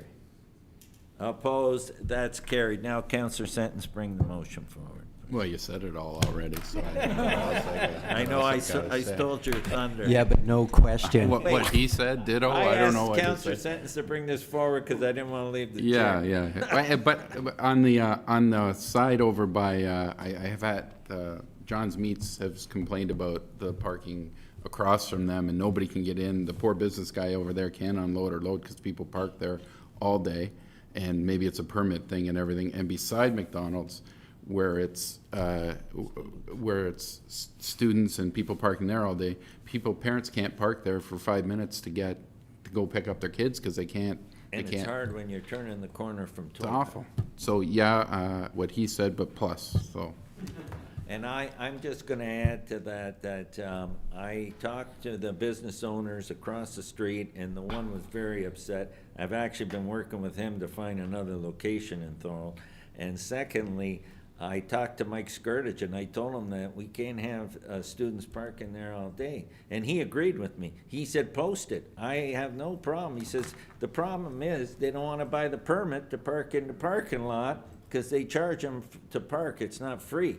And so this is the problem we're up against. It's time sensitive. These businesses are beside themselves. So all we're asking, and what you're gonna ask, is that Sean's gonna bring a report next council meeting so that we can deal with it then and we don't drag this into the new year. Yeah, just speed it up. Right? Yep. And is it up on there? So we're not passing it tonight. We're getting a report next meeting, and then we'll deal with it next meeting. That's why we're waived the procedure. Councillor Hanley, do you want to speak? Yeah, I'd just like to say, we obviously got a parking problem, and we've been discussing this here for years and years and years. We know what's going on. The students get a free bus pass. They park at city parking spots, and they go to school all day. Come out here. I come to council meetings. I watch them steady. Hop out of their car. I come to city many times. They're doing it right here in this parking lot right here and going to the school. And that, and at the other end, by Carlton and that, it's a lot of people that work downtown that are That's parking right. there. That's right. I live every morning by Regent Street and Vine Street on my street. You go there all night. It's empty. As soon as daytime comes, all the parking spots on the side streets, even up my street and Carlton Street, are filled. And I know it's not the people that live there because they're all gone to work. And then they come home, and then sometimes they got to park. Unfortunately, I got a big driveway. Some of them don't. They got to park in the high school parking lot until the people that are working downtown come and get their vehicles and they leave. So, Okay, so if we can there's find a the- resolution, it'd be great. The motion is that it's gonna report back in the next meeting, and you see it laid out there. Location's okay? I mean, the report. The report will speak to it. Sean's well aware of it, and I think he might even have the report written already. No, he doesn't. Go ahead, Councillor. Through you, Mr. Mayor, just because we're going to be dealing with these every council meeting until we have that parking master plan done. Where are we in relation of the parking master plan? Because now we're doing ad hoc ones, because I got a couple I can bring to the next council, because we're not dealing with our parking issue. It's getting worse and worse. Where do we stand on when that's coming forward? And I'll let Sean answer right now. Through you, Mr. Mayor, we are planning on having a public meeting, as was brought up earlier tonight, on December 10th, the final public meeting of the parking master plan, and then we'll bring the final report to council January, February of 2026. Okay, so the motion's on the floor. We had a mover and a seconder. Who's the second? I had Councillor M and Councillor Hanley. Councillor Sentence, not him, Councillor Sentence and Councillor Hanley. Okay, any further discussion? All those in favor? Opposed? That is carried. I guess other notices. I think there's a couple. Okay, and now I open for other notices of motion. Okay, I got Councillor Longo first. Thank you, Mr. Mayor. My notice of motion requires that we waive the procedural bylaw also. So would you like me to let you know what the motion is, or would you like to waive the procedural bylaw? Well, I think give us a heads up. Okay, I'll give you a heads up. I'm looking for a notice of motion to introduce a motion to ask staff to prepare a report in conjunction with input from Niagara Regional Transit staff to update council on potential route enhancements and/or additions of service. Okay, we got the idea now. Okay, so it's a report. No, but Yeah. it's a good one. Okay. So he wants to waive the procedure on that, so all we're doing now is we're waiving the procedure, needs 2/3 vote. All those in favor? Needs a seconder. Oh, yeah, I got Councillor DeRose. I'm getting tired, so I'm missing out on that. It's okay. Okay, so, all those in favor? Okay, that's carried, and now you can bring the motion. Okay, thank you, Mr. Mayor. So the motion is to ask staff to prepare a report in conjunction with input from Niagara Regional Transit staff to update council on potential route enhancements and/or additions of service. This report should be completed in advance of our 2026 budget deliberations. Okay. So I'm sure most of you are aware, I sit on Niagara Regional Transit Board. I get all the emails directed to staff and myself regarding lack of service in Thorold. It's up to the City of Thorold Council to approve budgeting for increased servicing. And if you don't know what people want, what can be offered, and what is possible, you can't do anything about it. So I'm asking that a report comes back, you're made aware of it, and then we can decide at budget whether we want to spend any money. Also, we'll be made aware of whether or not regional transit can even do what we want to do, because they're kind of have their hands tied because of lack of resources. So that's my motion. Okay, and have you got it all? He's writing away here. Just need a report. Yeah, okay. I'll give him time to put that together, and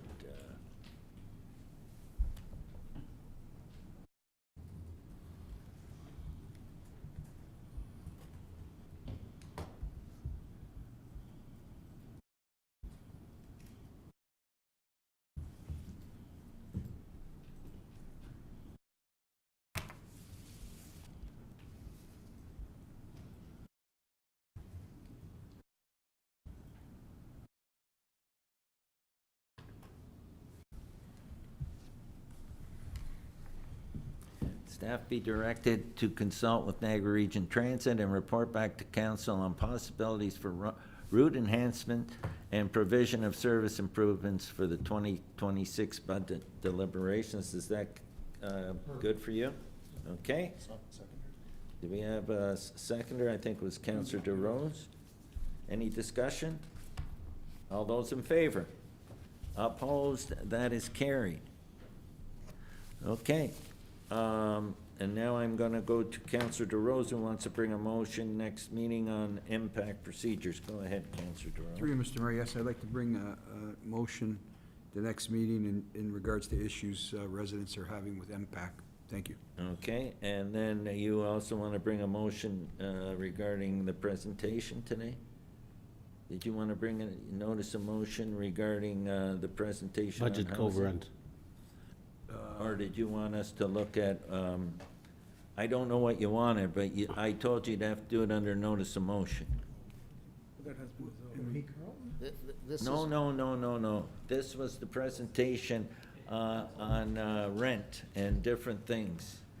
And Okay, yes. Okay. do you want me to do a further, get staff to report back, or how do you want to handle that? Just Yeah, bring the let- notice let of me bring a motion. notice of We'll get motion. the I'll work details with Nicholas. together. Yeah. Yes. Yeah, overview is, Yes. you're going to be bringing a notice of motion regarding the presentation today, the Correct. issues raised in the presentation today on, How to get it to it's the- more to the than province, rent. yes. Yes. Thank you, Okay? Mr. Mayor. Okay, we'll get that, no problem. Okay, anyone else notice a motion? Go ahead, Counselor Hanlon. Thank you. On behalf of Counselor Didavitis, he wasn't able to stay for a family event, so I'm asking to put a notice of motion tonight respecting the implementation and installation of Christmas lights, seasonal decorations in Beaver Dance Park for the holiday season. You want to put that forward? I'll do it on his behalf.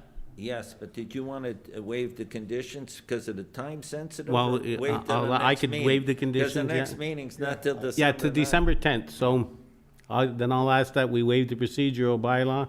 Well, If I may, I don't want to speak on behalf Go ahead. of Councilor DeVitis, but he was focused more on 2026 budget. Oh, okay. For the budget, yeah. Okay, so that notice of motion, and it'll be referred to budget, but budget, he'll yeah. work And- with yeah, the Nicholas is language, right. so we don't have to deal with it tonight. Here, and then I'll give you another one. Notice of motion regards to counselor compensation. I don't need a staff report, I got all the information in front of me in the report that was brought forward tonight. You got the report tonight, and we'll deal with that next council meeting as well. Okay? Counselor O'Hare. Thank you, Mr. Mayor.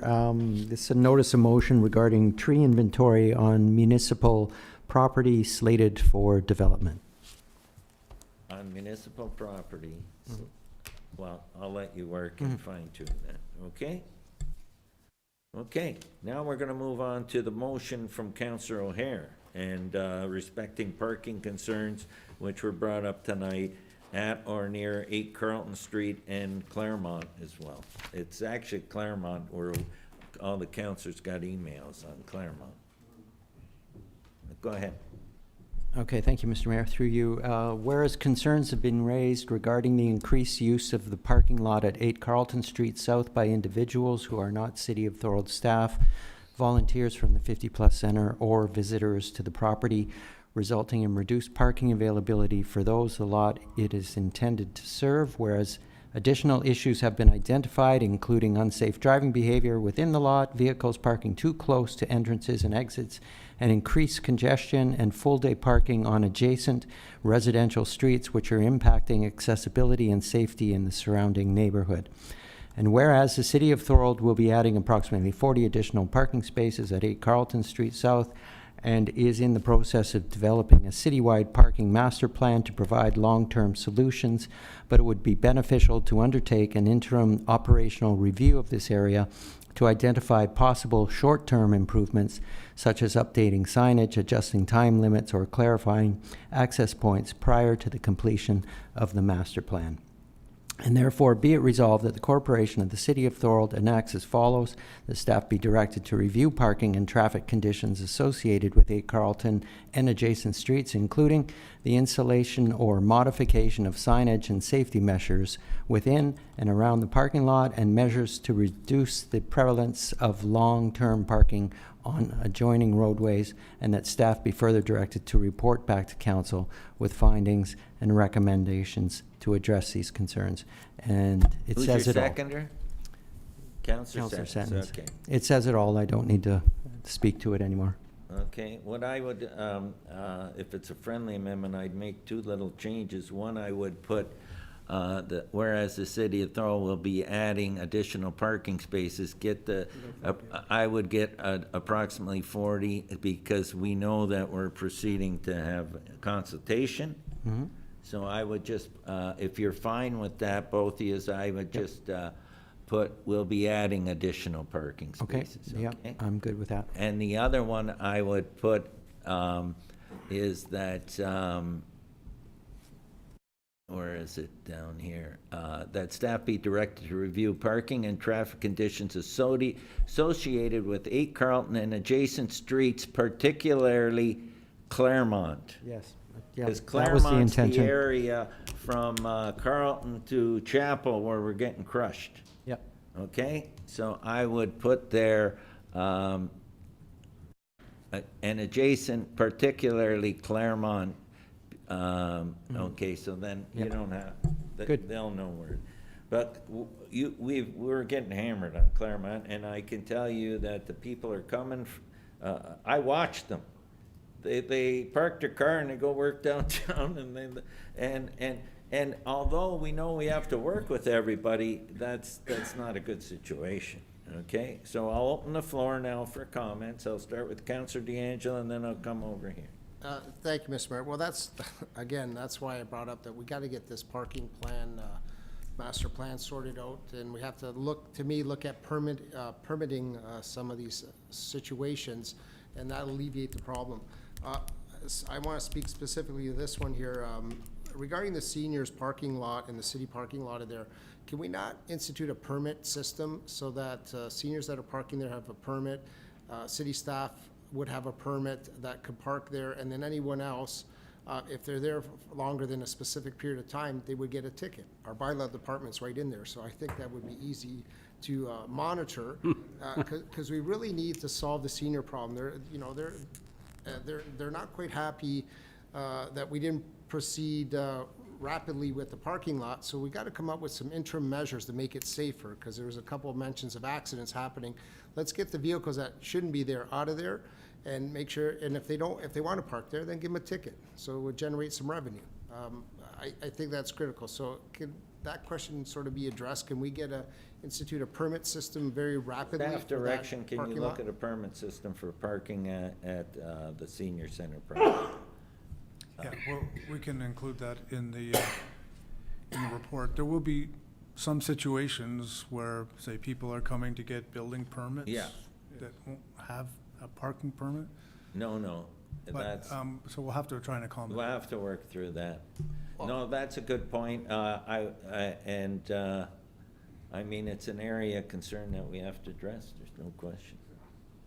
Well, and any other suggestions, and immediately trying to solve some of the safety issues there, enforcement, changing some signs, something that could come to us rather rapidly to make that parking lot safer. But I want everybody to know that planning building is at 8 Carlton Street. Bylaws still out of here, okay? So, because, no, it's easy to lump them all together, right? So, anyway, anyone else? I was over here and I had Councillor Hanley first, and I'm good, Mr. you're Mayor, good? actually. Yep. Councillor DeRose, and then I'm gonna go Councillor Sentence. Through you, Mr. Mayor, just a suggestion to staff, and I honestly believe if you put a visual sign that says any unauthorized vehicles will be towed, and actually follow through with it, I think that might help resolve the problem. Because if you see that, once you see, like a ticket, yeah, ticket them also to get revenue for a city, tow them, right? If they're there for 24 hours, 10, I don't know, make a limit. But like you said, staff is in and out of there, so they should have a great perception of what's going on. Thank you. Councillor Sentence. Yeah, I just want to make sure that I'm clear. So we're gonna, I understand Claremont's a disaster, but we are still looking at like the side streets, right? Like Yeah, Albert all and in everything. that area. Yeah, okay, thank you. Okay, anyone else? Been a mover and a seconder, all those in favor? okay with the friendly? Yeah, you were okay with my friendly amendments, and so was the second. All those in favor? Opposed? That is carried. Okay. Statement by councillors. I have Councillor Decker as a statement regarding the Terry Fox Run. Thank you, through you, Mr. Mayor. Just an update with our Terry Fox and the funds that were raised. So just a shout out to Cindy Dixon and her team, volunteers, et cetera. This year's Terry Fox, not including the schools, raised $24,451. And a part of that total, Ray Phillip raised $7,045, the most he's raised in all the times that he's participated in Terry Fox. So kudos to them. That was a great job. Awesome, awesome. Okay, we don't have any closed session because we approved the minutes and there was no need to. There's no business arising from closed session. So bylaws, can I get a mover and a seconder for bills 96 to 98, 2025? Counselor O'Hare and Counselor Decker. So that's bill 18-1, bill 96, 2025, 18-2, bill 97, 2025, and 18-3, bill 98, 2025. All those in favor? Opposed? That's carried. Adjournment. There being no further business, this meeting is hereby adjourned at 19:19 p.m. and I never thought we'd be out of here this early tonight. So I want to thank council for staying focused, and we had some great discussions, and I think we accomplished a lot.